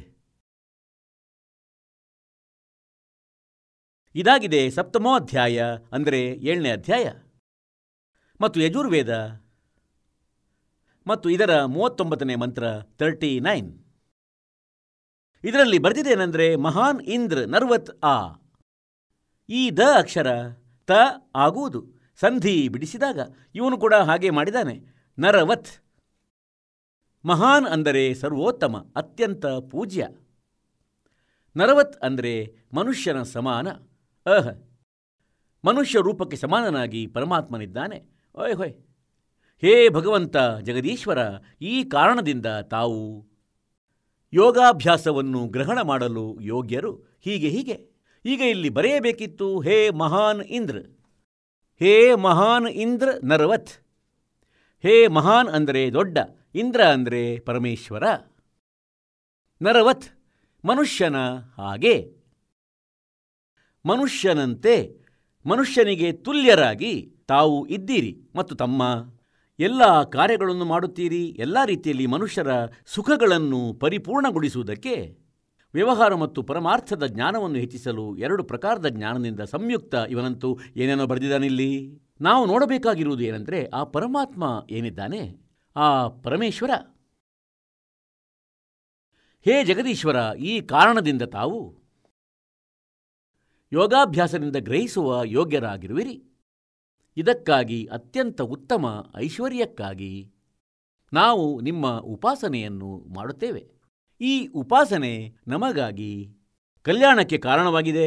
ಇದಕ್ಕಾಗಿ ನಿಮ್ಮನ್ನು ಪರಮ ಐಶ್ವರ್ಯವನ್ನು ಪಡೆಯುವುದಕ್ಕಾಗಿ ನಾವು ಸೇವಿಸುತ್ತೇವೆ. ಆ ಮಹಾನ್ ಇಂದ್ರ, ಮಹಾನ್ ಸರ್ವೋತ್ತಮ, ಅತ್ಯಂತ ಪೂಜ್ಯ, ಮನುಷ್ಯನಂತೆ ಸಮಾನನಾಗಿ ಒಳ್ಳೆಯ ರೀತಿಯಲ್ಲಿ. ಇದರ ಅರ್ಥ ಇದಾಗಿದೆ ಏನೆಂದರೆ, ಹೇ ಪರಮಾತ್ಮ, ನಾವು ನಿಮ್ಮನ್ನು ಪೂಜಿಸುತ್ತೇವೆ ಮತ್ತು ನೀವು ಪರಮ ಪೂಜ್ಯರು. ಇದು ಮಹಾನ್ ಇಂದ್ರ. ಇನ್ನೂ ತೋರಿಸ್ತೇವೆ ನಿಮಗೆ. ಋಗ್ವೇದ ಮಂಡಲ ಸಂಖ್ಯೆ 1 ಮತ್ತು ಸೂಕ್ತಿ ಸಂಖ್ಯೆ 31ರ ಮಂತ್ರ ಸಂಖ್ಯೆ 17ರಲ್ಲಿ ಮನುಷ್ಯವತ್ ಅಗ್ನೆ. ಮನುಷ್ಯನ ರೂಪಕ್ಕೆ ಸಮಾನನಾಗಿ ಪರಮಾತ್ಮನಿದ್ದಾನೆ. ಇಲ್ಲಿ ನೋಡಿ, ಋಗ್ವೇದ. ಇದು ಕೂಡ ದಯಾನಂದ ಸರಸ್ವತಿಯ ಮೂಲಕವೇ ಮಾಡಲಾಗಿದೆ. ಪ್ರಥಮ ಮಂಡಲ. ಮತ್ತಿದು ಎಲ್ಲಿಂದ ಪ್ರಕಾಶಿತವಾಗಿದೆ? ಸಾರ್ವದೇಶಿಕ್ ಆರ್ಯ ಪ್ರತಿನಿಧಿ ಸಭಾ 3/5 ಮಹರ್ಷಿ ದಯಾನಂದ ಭವನ, ರಾಮಲೀಲಾ ಮೈದಾನ, ಹೊಸದಿಲ್ಲಿಯಿಂದ. ಋಗ್ವೇದ ಮಂಡಲ ಸಂಖ್ಯೆ 1, ಸೂಕ್ತಿ ಸಂಖ್ಯೆ 31. ಇದನ್ನು ನೋಡಿರಂತೆ ಋಗ್ವೇದ ಮಂಡಲ ಸಂಖ್ಯೆ 1, ಸೂಕ್ತಿ ಸಂಖ್ಯೆ 31ರ ಮಂತ್ರ ಸಂಖ್ಯೆ 17 ಆಗಿದೆ. ಇದರಲ್ಲಿ ಸ್ಪಷ್ಟವಿದೆ, ಮನುಷ್ಯವತ್ ಅಗ್ನೆ. ಮನುಷ್ಯವತ್ ಅಗ್ನೆ ಅಂಗೀರಸ್ ವತ್ ಅಂಗೀರಹ. ಇವನೇನು ಬರೆದಿದ್ದಾನೆ? ಮನುಷ್ಯವತ್ ಅಂದರೆ ಮನುಷ್ಯರು ಆ ಕಡೆ ಈ ಕಡೆ ಓಡಾಡುವಂತೆ. ಮನುಷ್ಯವತ್ ಇದರ ಅರ್ಥ ಮಾಡಿದ್ದಾನೆ ಇವನು. ಮನುಷ್ಯವತ್ ಅಗ್ನೆ, ಅಗ್ನೆ ಅಂದರೆ ಪರಮೇಶ್ವರನೆಂದು ನಾವು ಸ್ಪಷ್ಟಗೊಳಿಸಿದ್ದೇವೆ. ಮನುಷ್ಯವತ್ ಅಂದರೆ ಮನುಷ್ಯನಂತೆ, ಮನುಷ್ಯನಿಗೆ ತುಲ್ಯನಾಗಿ ಪರಮೇಶ್ವರ. ತಾವು ಸರ್ವ ಅಂಗವುಳ್ಳವರಾಗಿದ್ದೀರಿ ಮತ್ತು ಪ್ರತಿಯೊಂದು ಯುಗದಲ್ಲಿಯೂ ಬರುತ್ತೀರಿ, ಪೂರ್ವದಲ್ಲಿಯೂ ಬಂದಿರುವಿರಿ. ಆ ಪೂರ್ವದಲ್ಲಿ ಬಂದಂತೆ ಮತ್ತೊಮ್ಮೆ ಬನ್ನಿ, ಏಕೆಂದರೆ ನೀವು ನಿಮ್ಮ ಇಲ್ಲಿ ನೋಡಿ, ಅಂದರೆ ಉತ್ತಮ ಪೂರ್ವತ್ ಅಂದರೆ ಮೊದಲಿನಂತೆ ಮತ್ತೊಮ್ಮೆ ಬನ್ನಿ. ಇಲ್ಲಿ ಬರೆಯಬೇಕಿತ್ತು, ಹೇ ಪವಿತ್ರ ಪ್ರಾಣಕ್ಕೆ ಸಮಾನ ಧಾರಣೆ ಮಾಡುವ ಪರಮೇಶ್ವರನೆಂದು ಬರೆಯಬೇಕಿತ್ತು. ಅಧ್ಯಕ್ಷನೆಂದು ಬರೆದರು. ಪವಿತ್ರ ಅಂಗಿರಹ ಅಂದರೆ ಸಶರೀರ, ಶರೀರವನ್ನು ಧರಿಸುವ, ವಿದ್ಯೆಯಿಂದ ಸರ್ವವ್ಯಾಪಕ ಈ ಅಗ್ನೆ ಅಂದರೆ ಪರಮೇಶ್ವರ. ಈಗ ಪೂರ್ವವತ್ ಹೇಗೆಂದರೆ ಉತ್ತಮ ಪ್ರತಿಷ್ಠೆಯುಳ್ಳ. ಇಲ್ಲಿ ನೋಡಿ, ಶರೀರ ವ್ಯಾಪ್ತ ಪ್ರಾಣವಾಯುವಿನ ಸದೃಶ್ಯ ರಾಜಕರ್ಮ ಸಂಬಂಧ ಏನು ಬರ್ತಿದ್ದಾನಿವನು. ಅಂಗೀರಸ್ ಅಂದರೆ ಸಶರೀರ, ಶರೀರವನ್ನು ಪಡೆದು ಅಂದರೆ ಸಾಮಾನ್ಯ ಮನುಷ್ಯನಂತೆ ಶರೀರವನ್ನು ಧಾರಣೆ ಮಾಡುತ್ತೀರಿ. ಮತ್ತು ತಾವು ವಿದ್ವಾನರಾಗಿದ್ದು ಅತಿ ಚತುರರಾದ ಮನುಷ್ಯರಿಗೆ ಒಳ್ಳೆಯ ರೀತಿಯಲ್ಲಿ ಪ್ರಾಪ್ತರಾಗುತ್ತೀರಿ. ಆ ಮನುಷ್ಯನನ್ನು ವಿದ್ಯೆ ಇತ್ಯಾದಿ ಕರ್ಮಗಳ ಪ್ರಾಪ್ತಿಗಾಗಿ ಮನುಷ್ಯವತ್ ಅಂದರೆ ಮನುಷ್ಯರು ಓಡಾಡುವಂತೆ ಎಂದು ಬರೆದನು. ಮನುಷ್ಯನಂತೆ ಎಂದು ಬರೆಯಬೇಕಿತ್ತು. ಮತ್ತು ತಾವು ತಮ್ಮ ಹೇಗೆಂದರೆ ಪುರುಷರು ಯಜ್ಞದಿಂದ ಕರ್ಮವನ್ನು ಸಿದ್ಧ ಮಾಡಿಸುತ್ತಾರೆ. ಹೇಗೆಂದರೆ ಉತ್ತಮ ಪ್ರತಿಷ್ಠೆಯುಳ್ಳ ವಿದ್ವಾನರು ವಿದ್ಯೆಯನ್ನು ದಾನ ಮಾಡುವವರಾಗಿರುತ್ತಾರೆ. ಇದರ ವಾಸ್ತವಿಕ ಅರ್ಥ ಇದಾಗಿದೆ. ಋಗ್ವೇದ ಮಂಡಲ ಸಂಖ್ಯೆ 1 ಮತ್ತು ಸೂಕ್ತಿ ಸಂಖ್ಯೆ 31ರ ಮಂತ್ರ 17ರ ಸ್ಪಷ್ಟವಾದ ಅರ್ಥ ಇದಾಗುವುದೆಂದರೆ, ಹೇ ಪರಮೇಶ್ವರ, ತಾವು ಮನುಷ್ಯನ ಹಾಗೆ ಇದ್ದೀರಿ. ತಾವು ಮೊದಲಿಂದಲೂ ಬರುತ್ತಾ ಇರ್ತಿದ್ರಿ. ಆ ಮೊದಲಿನಂತೆ ಅದೇ ರೀತಿ ಆ ಸುಂದರ ಶರೀರವನ್ನು ಧಾರಣೆ ಮಾಡಿ ತಾವು ಬನ್ನಿ. ತಾವೇನು ಮೊದಲು ಬಂದು ಯಥಾರ್ಥ ಜ್ಞಾನವನ್ನು ನೀಡಿ ಹೋಗುತ್ತಿರ್ತಿದ್ರಿ, ಈಗಲೂ ಪುನಃ ಬನ್ನಿ ಮತ್ತು ಆ ಜ್ಞಾನದಿಂದ ನಮ್ಮನ್ನು ಮತ್ತೊಮ್ಮೆ ಪರಿಚಿತಗೊಳಿಸಿ. ಇದು ಪರಮಾತ್ಮನ ವಿಧಾನವಾಗಿದೆ. ಈಗ ನಿಮಗೆ ತೋರಿಸ್ತೇವೆ ಋಗ್ವೇದ ಮಂಡಲ ಸಂಖ್ಯೆ 9 ಸೂಕ್ತಿ 86ರ ಮಂತ್ರ 26 ಮತ್ತು 27. ಋಗ್ವೇದ ಮಂಡಲ ಸಂಖ್ಯೆ 9 ಸೂಕ್ತಿ 82ರ ಮಂತ್ರ 1, 2, 3. ಈಗ ಸಮಯದ ಕೊರತೆ ಇರುವ ಕಾರಣ ಇದನ್ನು ಬಹಳ ಶಾರ್ಟ್ ಆಗಿ ತಿಳಿಸುವೆವು. ಇದು ನೋಡಿರಂತೆ ಋಗ್ವೇದ ಮಂಡಲ ಸಂಖ್ಯೆ 9. ಪ್ರಕಾಶಕರು ಆರ್ಯ ಪ್ರತಿನಿಧಿ ಸಭಾ, ಮಹರ್ಷಿ ದಯಾನಂದ ಭವನ, ರಾಮಲೀಲಾ ಮೈದಾನ, ಹೊಸ ದಿಲ್ಲಿಯಿಂದ. ಮತ್ತಿದು ಎಲ್ಲಿಂದ ಮುದ್ರಿತವಾಗಿದೆ? ಇಲ್ಲಿಂದ ಪ್ರಿನ್ಸ್ ಆಫ್ಸೆಟ್ ಪ್ರಿಂಟರ್ಸ್, ಮಂಡಲ ಸಂಖ್ಯೆ 9 ಸೂಕ್ತಿ ಸಂಖ್ಯೆ 86. ಋಗ್ವೇದ ಮಂಡಲ ಸಂಖ್ಯೆ 9 ಸೂಕ್ತಿ ಸಂಖ್ಯೆ 86 ಮತ್ತು ಮಂತ್ರ ಸಂಖ್ಯೆ 26. ಯಜ್ಞವನ್ನು ಮಾಡುವ ಯಜಮಾನರಿಗಾಗಿ ಪರಮಾತ್ಮ ಎಲ್ಲ ದಾರಿಗಳನ್ನು ಸುಗಮಗೊಳಿಸುತ್ತಾ ಅವರ ವಿಘ್ನಗಳನ್ನು, ಅವರ ಸಂಕಟಗಳನ್ನು ಮರ್ದನಗೊಳಿಸುತ್ತಾನೆ ಮತ್ತು ನಾಶ ಮಾಡುತ್ತಾನೆ ಮತ್ತು ಅವರನ್ನು ಪವಿತ್ರಗೊಳಿಸುತ್ತಾ ಮತ್ತು ತನ್ನ ರೂಪವನ್ನು ಸರಳಗೊಳಿಸುತ್ತಾ, ಅಂದರೆ ಸಾಕಾರನಾದ ತನ್ನ ರೂಪವನ್ನು ಸರಳಗೊಳಿಸುತ್ತಾ ಕಡಿಮೆ ಪ್ರಕಾಶದ ರೂಪವನ್ನು ಮಾಡಿಕೊಂಡು ಬರುತ್ತಾನೆ. ಅವನು ಕಾಂತಿಮಯ ಪರಮಾತ್ಮ. ಇವರು ಕವಿ ಪದದ ಅರ್ಥ ಸರ್ವಜ್ಞ ಮಾಡಿಬಿಟ್ರು. ಇಲ್ಲಿ ಬರೆಯಬೇಕಿತ್ತು ಅವನು ಕವೀರನು, ಅವನು ಕವೀರ್ ದೇವನು. ಇದು ಕವೀರ್ ಶಬ್ದವಿದೆ, ನಾವು ಇದನ್ನು ಕಬೀರ್ ಅನ್ನುತ್ತೇವೆ, ವಗೆ ಬಾ ಅನ್ನುತ್ತೇವೆ. ಇದರ ಅರ್ಥ ಇವರಿಲ್ಲಿ ಕವಿಯನ್ನು ಮಾಡಿಬಿಟ್ರು ಮತ್ತು ಕವಿ ಎಂದು ಬರೆದು ಇದರ ಅರ್ಥ ಸರ್ವಜ್ಞನು ಎಂದು ಬರೆದರು. ಇಲ್ಲಿ ಬರೆಯಬೇಕಿತ್ತು ಕವೀರ್ ದೇವ, ಇವರದೇ ಶಬ್ದಗಳಲ್ಲಿ. ಪುಣ್ಯಾತ್ಮರೇ, ಪರಮಾತ್ಮನು ಈಗ ತಮಗೆ ಮನುಷ್ಯ ಜನ್ಮವೇನು ನೀಡಿದ್ದಾರೆ, ಸ್ತ್ರೀ ಅಥವಾ ಪುರುಷರದು? ಧನ್ಯರು ನಿಮ್ಮ ತಂದೆ ತಾಯಿಯರು, ಯಾರಿಂದ ನಿಮ್ಮ ಜನ್ಮ ಆಗಿದೆ. ಏಕೆಂದರೆ ನಾವು ಈಗ ಪರಮಾತ್ಮನನ್ನು ಸುಲಭವಾಗಿ ಅರಿಯಬಹುದಾಗಿದೆ. ಏಕೆಂದರೆ ನಾವು ಶಿಕ್ಷಿತರಾಗಿದ್ದೇವೆ ಮತ್ತು ಅಜ್ಞಾನಿಗಳು ಏನು ಅನರ್ಥ ಮಾಡಿಟ್ಟಿದ್ದಾರೆ ಅದನ್ನು ನಾವು ಸುಲಭವಾಗಿ ತಿಳಿಯಬಹುದು. ಅಂದರೆ ಇವರು ಇಲ್ಲಿ ಬೇಕೆಂದೇ ತಪ್ಪು ಮಾಡಿದ್ದಾರೆಂದು. ಮತ್ತು ಇಂದು ಶಿಕ್ಷಣದ ಮುಖ್ಯ ಲಾಭ ಏನಾದರೂ ಇದೆಂದಾದರೆ ಅದು ಭಗವಂತನನ್ನು ಅರಿಯಲು ಅನುವು ಮಾಡುವುದಾಗಿದೆ. ಈ ಅವಶ್ಯಕತೆ ಒಂದು ಬಿಟ್ಟರೆ ಇಂದು ಶಿಕ್ಷಣ ಮನುಷ್ಯರನ್ನು ಅಪ್ರಾಮಾಣಿಕರನ್ನಾಗಿ ಮಾಡಿದೆ, ನಮ್ಮನ್ನು ಪರಸ್ಪರರ ವೈರಿಯನ್ನಾಗಿ ಮಾಡಿದೆ. ಯಾವಾಗಲೂ ಮನಸ್ಸಲ್ಲಿ ದೋಷಗಳೇ ತುಂಬಿರ್ತವೆ ಮತ್ತದನ್ನು ಸೆಟ್ ಮಾಡಲು ನಮಗೆ ಬಹಳ ಸಮಯ ಹಿಡಿಯುತ್ತಿದೆ ಈಗ. ಆದರೆ ಈಗ ಎಲ್ಲ ಸೆಟ್ಟಿಂಗ್ ಕೂಡ ಆಗುವುದು ಮತ್ತು ಈ ಜ್ಞಾನದ ಅರಿವಾಗುವುದು ಮತ್ತು ನಮಗೆ ಪರಮಾತ್ಮನಿಂದ ಲಾಭ ಸಿಗುವುದು ಮಾತ್ರವಲ್ಲ, ನಾವು ಎಲ್ಲ ಕೆಡುಕುಗಳನ್ನು ತ್ಯಜಿಸುವೆವು. ಹಾಗಾಗಿ ನಮಗೆ ಈ ಶಿಕ್ಷಣದಿಂದ ಲಾಭವೇನಾದರೂ ಇದೆ ಎಂದಾದರೆ ಪರಮಾತ್ಮನನ್ನು ಪಡೆಯಲು ಸಿಗುವ ಸಹಕಾರವೇ ಆಗಿದೆ. ಇದಕ್ಕಾಗಿ ತಮಗೆ ತೋರಿಸ್ತೇವೆ. ಅಂದರೆ ಎಲ್ಲಿ ಕವೀರ್ ಎಂದು ಬರೆದಿದೆ ಅಲ್ಲಿ ಬರೆಯಬೇಕಿತ್ತು ಕವೀರ್ ದೇವ, ಅಂದರೆ ಈ ಯಜುರ್ವೇದದಲ್ಲಿ ಬರೆದಂತೆ. ಇಲ್ಲಿ ನೋಡ್ರಂತೆ, ಇದು ಮಹರ್ಷಿ ದಯಾನಂದ ಸರಸ್ವತಿಯ ಅನುವಾದವಾಗಿದೆ. ಇದು ಒಂದು ಯಜುರ್ವೇದ ಪುಸ್ತಕವಾಗಿದೆ. ಇದಕ್ಕೆ ರ ಸೇರಿಸಲಾಗಿದೆ. ಒಂದೊಮ್ಮೆ ಇಲ್ಲಿ 2 ಉಪಸರ್ಗ ಸೇರಿಸಿ ಕೇವಲ ಈ ಯಜುಹು ಶಬ್ದ ಎಲ್ಲಾದರೂ ಇದ್ದು ಈ ವೇದ ಎಂದು ಬರೆಯದೇ ಇದ್ದಲ್ಲಿ, ಆಗಲೂ ಇದರ ಮಹಿಮೆ ಎಲ್ಲಾದರೂ ನಡೆಯುತ್ತಿದ್ದರೆ ಇದನ್ನು ಯಜುರ್ವೇದ ಎಂದು ಬರೆಯಬೇಕಾಗುವುದು. ಇಲ್ಲಿ ನೋಡಿ, ಮಹರ್ಷಿ ದಯಾನಂದ ಸರಸ್ವತಿ ಕೂಡ ಹೀಗೇನೇ ಮಾಡಿದ್ದಾರೆ. ಪ್ರಕಾಶಕರು ಸಾರ್ವದೇಶಿಕ್ ಆರ್ಯ ಪ್ರತಿನಿಧಿ ಸಭಾ, 2/5, ಮಹರ್ಷಿ ದಯಾನಂದ ಭವನ, ರಾಮಲೀಲಾ ಮೈದಾನ, ಹೊಸ ದಿಲ್ಲಿಯಿಂದ. ಇದು ದಯಾನಂದ ಸರಸ್ವತಿಯೇ ಮಾಡಿರುವ ಅನುವಾದ ಆಗಿದೆ. ಮತ್ತಿದರ 36ನೇ ಅಧ್ಯಾಯದ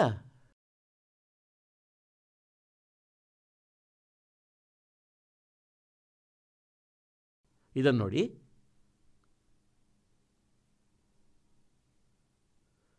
ಇದು ಯಜುರ್ವೇದ ಭಾಷಾ ಭಾಷ್ಯೆ ಮತ್ತು ಇದಾಗಿದೆ ಷಟ್ತ್ರಿಶೋಧ್ಯಾಯ 36ನೇ ಅಧ್ಯಾಯ. ಇದರ ಪ್ರಥಮ ಮಂತ್ರದಲ್ಲಿ ಬರೆದಿದೆ ಏನೆಂದರೆ, ಋಚಂ ವಾಚಂ ಪ್ರಪದ್ಯೆ ಮನೋ ಯಜುಹು. ಇಲ್ಲಿ ಯಜುಹು ಬರೆದಿದೆ. ಯಜುಹು ಇದು ಯಜುರ್ವೇದದ ಮಹಿಮೆಯಾಗಿದೆ. ಹೀಗಾಗಿ ದಯಾನಂದನು ಅನುವಾದ ಮಾಡುವ ಸಮಯದಲ್ಲಿ ಇಲ್ಲಿ ಸರಿಯಾಗಿ ಅನುವಾದ ಮಾಡಿದ್ದಾನೆ. ಇಲ್ಲಿ ಈ ಯಜುವಿನ ಅರ್ಥ ಬರೆದಿದ್ದಾನೆ ಯಜುರ್ವೇದಕ್ಕೆ ಎಂದು. ಬಹಳ ಸರಿಯಾಗಿ ಮಾಡಿದ್ದಾನೆ. ಇಲ್ಲಿ ಯಜು ಶಬ್ದ ಬರೆದಲ್ಲಿ ಯಜುರ್ವೇದ ಎಂದು ಬರೆಯಬೇಕಾಯಿತು ಇವನು, ಏಕೆಂದರೆ ಯಜುರ್ವೇದದ ಮಹಿಮೆ ನಡೆಯುತ್ತಿದೆ. ಮತ್ತು ಒಂದೊಮ್ಮೆ ಇಲ್ಲಿ ಯಜು ಶಬ್ದದ ಅರ್ಥ ಬೇರೆನಾದರೂ ಬರೆದರೆ ಯಜುರ್ವೇದವನ್ನು ಹೇಗೆ ಗುರುತಿಸುವುದು? ಅಂದರೆ ಇದು ಯಾವುದರ ಮಹಿಮೆ ಇದೆ ಎಂಬುದನ್ನು. ಇದೇ ರೀತಿ ನಾವೀಗ ನೋಡೋಣ ಋಗ್ವೇದದಲ್ಲಿ. ಈಗ ನಾವು ಇದೇ ರೀತಿ ನಾವೀಗ ಋಗ್ವೇದದಲ್ಲಿ ಎಲ್ಲಿ ಪರಮಾತ್ಮನ ಹೆಸರಾದ ಕಬೀರನ್ನು ಇವರು ಕವಿ ಎಂದು ಬರೆದರೋ ಅದರ ಅರ್ಥ ಸರ್ವಜ್ಞ ಎಂದು ಮಾಡಿ ತಪ್ಪು ಮಾಡಿದ್ದಾರೆ. ಅಲ್ಲಿ ಬರೆಯಬೇಕಿತ್ತು ಆ ಕಬೀರ್ ದೇವನು ಕಬೀರ್ ಸಾಹೇಬ. ನಾವು ಕಬೀರ್ ಸಾಹೇಬ ಅನ್ನುತ್ತೇವೆ, ದೇವ ಅನ್ನಿ, ಸಾಹೇಬ ಅನ್ನಿ, ಭಗವಂತ ಅನ್ನಿ, ಅಲ್ಲ ಅನ್ನಿ. ಇದು ನೋಡಿ ಋಗ್ವೇದ. ಈಗ ನಾವು ಋಗ್ವೇದದಲ್ಲಿ ನೋಡೋಣ, ಏಕೆಂದರೆ ಮಧ್ಯದಲ್ಲಿ ಈ ಕಾನ್ಸೆಪ್ಟ್ ಕ್ಲಿಯರ್ ಮಾಡಬೇಕಾಗಿತ್ತು. ಹಾಗಾಗಿ ಯಜುರ್ವೇದವನ್ನು ನೋಡಿದೆವು. ಇದು ಅದೇ ಆಗಿದೆ. ಇಲ್ಲಿಂದ ಇದು ಮುದ್ರಿತವಾಗಿದೆ. ಪ್ರಕಾಶಕರು ಈಗಲೇ ನಾವು ಓದಿದ್ದೇವೆ, ಅದೇ ಆಗಿದೆ. ಇದನ್ನು ನೋಡಿರಂತೆ. ಋಗ್ವೇದ ಮಂಡಲ 9 ಸೂಕ್ತಿ 86ರ ಮಂತ್ರ ನಾವು 26 ಓದಿಸಿದ್ದೇವೆ. ನೋಡಿ ಎಷ್ಟು ಸ್ಪಷ್ಟವಾಗಿದೆ ಇಲ್ಲಿ. ಇದಿಲ್ಲಿ ಕಬೀರ್ ಅತ್ಯೋ ಎಂದು ಬರೆದಿದೆ. ಇದನ್ನು ಇವರು ಈ ರೀತಿಯಾಗಿ ಬರೆದರು. 2 ಉಪಸರ್ಗವನ್ನು ಸೇರಿಸಿದ್ರು. ಆದರೆ ಇಲ್ಲಿ ಬರೆಯಬೇಕಿತ್ತು ಆ ಕಬೀರ್ ದೇವ ಎಂದು ಬರೆಯಬೇಕಿತ್ತು. ಹೇಗೆಂದರೆ ಇದಾಗಿದೆ ಋಗ್ವೇದ ಮಂಡಲ ಸಂಖ್ಯೆ 9 ಸೂಕ್ತಿ 20. ಇದರ ಮಂತ್ರ ಸಂಖ್ಯೆ 1ರಲ್ಲಿ ಇಲ್ಲಿ ಬರೆದಿದೆ ಅವನು ಕಬೀರ್ ದೇವನೆಂದು. ಕಬೀರ್ ದೇವ, ಅವನು ಕಬೀರ್ ದೇವ. ಇಲ್ಲಿ ಕಬೀರ್ ಸಾಹೇಬ ಎಂದು ಬರೆಯಬೇಕಿತ್ತು, ಅಂದರೆ ಆ ಕಬೀರ ಪರಮೇಶ್ವರ. ಆದರೆ ಇಲ್ಲಿ ಕೇವಲ ಕಬೀರ್ ಎಂದು ಬರೆದಿದ್ದರೂ ಕೂಡ ಇಲ್ಲಿ ಕಬೀರ್ ದೇವ ಎಂದು ಬರೆಯಬೇಕಿತ್ತು. ಯಜ್ಞ ಮಾಡುವ ಯಜಮಾನರಿಗಾಗಿ ಪರಮಾತ್ಮ, ಯಜ್ಞ ಮಾಡುವ ಯಜಮಾನರಿಗಾಗಿ ಅಂದರೆ ಸಾಧನೆ ಮಾಡುವ ಭಕ್ತರಿಗಾಗಿ ಪರಮಾತ್ಮ ಎಲ್ಲ ದಾರಿಗಳನ್ನು ಸುಗಮಗೊಳಿಸುತ್ತಾ ಅವರ ವಿಘ್ನಗಳನ್ನು ಮರ್ದನಗೊಳಿಸುತ್ತಾನೆ, ಅವರ ಸಂಕಟಗಳನ್ನು ನಾಶ ಮಾಡುತ್ತಾನೆ ಮತ್ತು ಅವರನ್ನು ಪವಿತ್ರಗೊಳಿಸುತ್ತಾ ಮತ್ತು ತನ್ನ ರೂಪವನ್ನು ಸರಳಗೊಳಿಸುತ್ತಾ ಆ ಕಾಂತಿಯುಕ್ತ ಅಂದರೆ ಪರಮಾತ್ಮ ಕಬೀರ್ ದೇವ್. ಇಲ್ಲಿ ಬರೆಯಬೇಕಿತ್ತವನು ಕಬೀರ ದೇವ, ಕಬೀರ ಸಾಹೇಬ. ಮಿಂಚಿನಂತೆ ಕ್ರೀಡೆಯನ್ನು ಮಾಡುತ್ತಾ ಅಂದರೆ ಬಹಳ ಶೀಘ್ರವಾಗಿ ಸಂಚರಿಸುತ್ತಾ ವರ್ಣೀಯ ಪುರುಷನಿಗೆ ಪ್ರಾಪ್ತನಾಗುತ್ತಾನೆ, ಶ್ರೇಷ್ಠ ಒಳ್ಳೆಯ ಆತ್ಮಕ್ಕೆ ಸಿಗುತ್ತಾನೆ, ವೇಗವಾಗಿ ಅಲ್ಲಿಂದ ಹೊರಟು ಬರುತ್ತಾನೆ. ಇದನ್ನು ನೋಡಿರಂತೆ. ಈಗ 27ರಲ್ಲಿ ಋಗ್ವೇದ ಮಂಡಲ 9 ಮತ್ತು ಸೂಕ್ತಿ 86ರ ಮಂತ್ರ 27ರಲ್ಲಿ ಇಲ್ಲಿ ಏನು ಹೇಳಲಾಗಿದೆ ಅಂದರೆ ಪ್ರೇಮದ ಆದರೆ ನಾವಿಲ್ಲಿ ಬರೆಯೋಣ ಆ ಪರಮಾತ್ಮ ಪ್ರಕಾಶವುಳ್ಳ ಪರಮಾತ್ಮ. ಮತ್ತು ಇಲ್ಲಿದೆ ಆ ಪರಮಾತ್ಮ ದ್ಯೂಲೋಕದ 3ನೇ ಸ್ಥಾನದಲ್ಲಿ ವಿರಾಜಮಾನನಾಗಿದ್ದಾನೆ. ಏಕದೇಶೀಯನು ಒಂದು ಸ್ಥಾನದಲ್ಲಿ ಇರುತ್ತಾನೆ. ದ್ಯೂಲೋಕದ ತೇಜೋಮಯ ಲೋಕದ ಸತ್ಯಲೋಕದ 3ನೇ ಸ್ಥಾನದಲ್ಲಿ ವಿರಾಜಮಾನನಾಗಿದ್ದಾನೆ. ಅವನು ಪ್ರಕಾಶರೂಪನು. ಅಂದರೆ ಏಕದೇಶೀಯನಾಗಿರುವ ಆ ಪರಮಾತ್ಮ ಮೇಲೆ ಅಂದರೆ ಆ ದ್ಯೂಲೋಕದಲ್ಲಿ ಅಂದರೆ ಆ ಸತ್ಯಲೋಕದ 3ನೇ ಸ್ಥಾನದಲ್ಲಿ ವಿರಾಜಮಾನನಾಗಿದ್ದಾನೆ. ಏಕದೇಶೀಯನಾದನಲ್ಲ. ಮುಂದಕ್ಕೆ ನೋಡಿರಂತೆ. ಈಗ ತಮಗೆ ತೋರಿಸ್ತೇವೆ ಋಗ್ವೇದ ಮಂಡಲ 9 ಸೂಕ್ತಿ ಸಂಖ್ಯೆ 82ರ ಮಂತ್ರ 1, 2, 3ರಲ್ಲಿ ಇದನ್ನು ನೋಡಿರಂತೆ.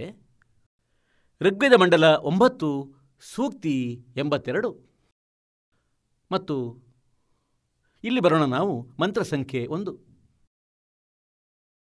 ನೋಡಿ ಎಷ್ಟು ಸ್ಪಷ್ಟವಾಗಿ ಬರೆದಿದೆ. ಆ ಸರ್ವ ಉತ್ಪಾದಕ ಪ್ರಭು ಅಂದರೆ ಎಲ್ಲರ ಉತ್ಪತ್ತಿಯನ್ನು ಮಾಡುವವನು.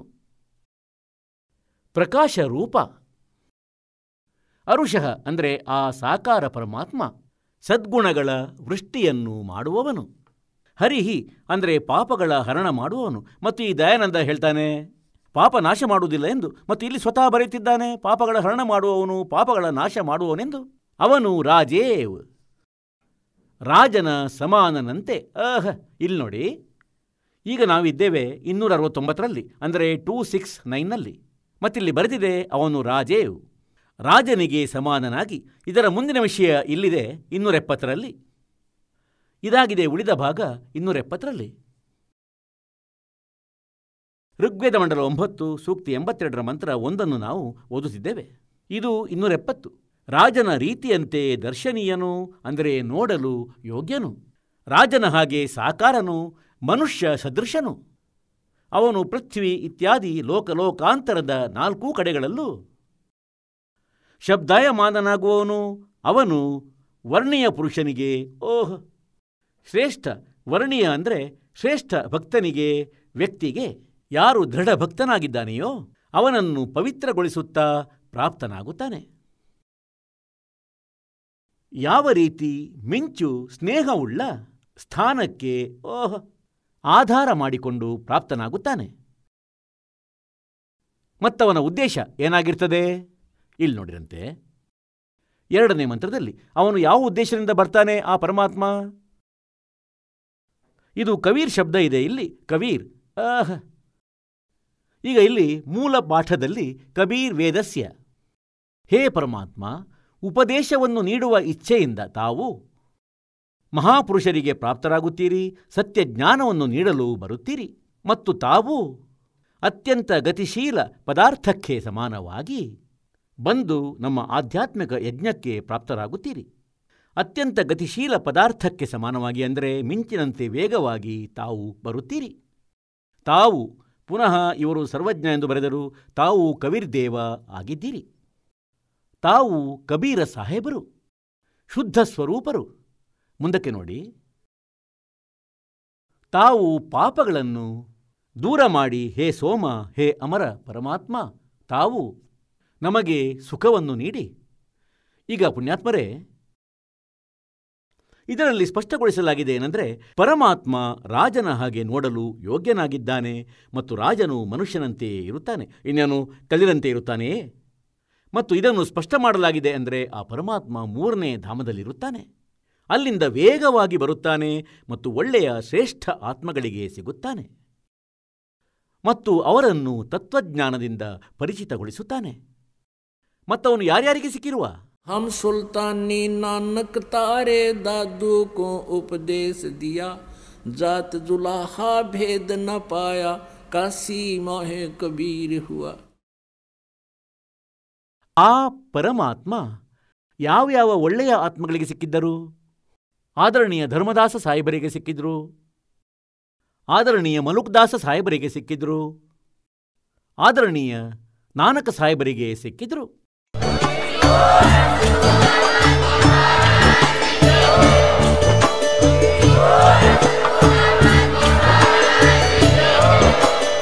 ನೀವು ಕೇಳಿದ್ದೀರಿ ಜಗದ್ಗುರು ತತ್ವದರ್ಶಿ ಸಂತ ರಾಮ್ಪಾಲ್ ಮಹಾರಾಜರ ಮಂಗಳ ಪ್ರವಚನ.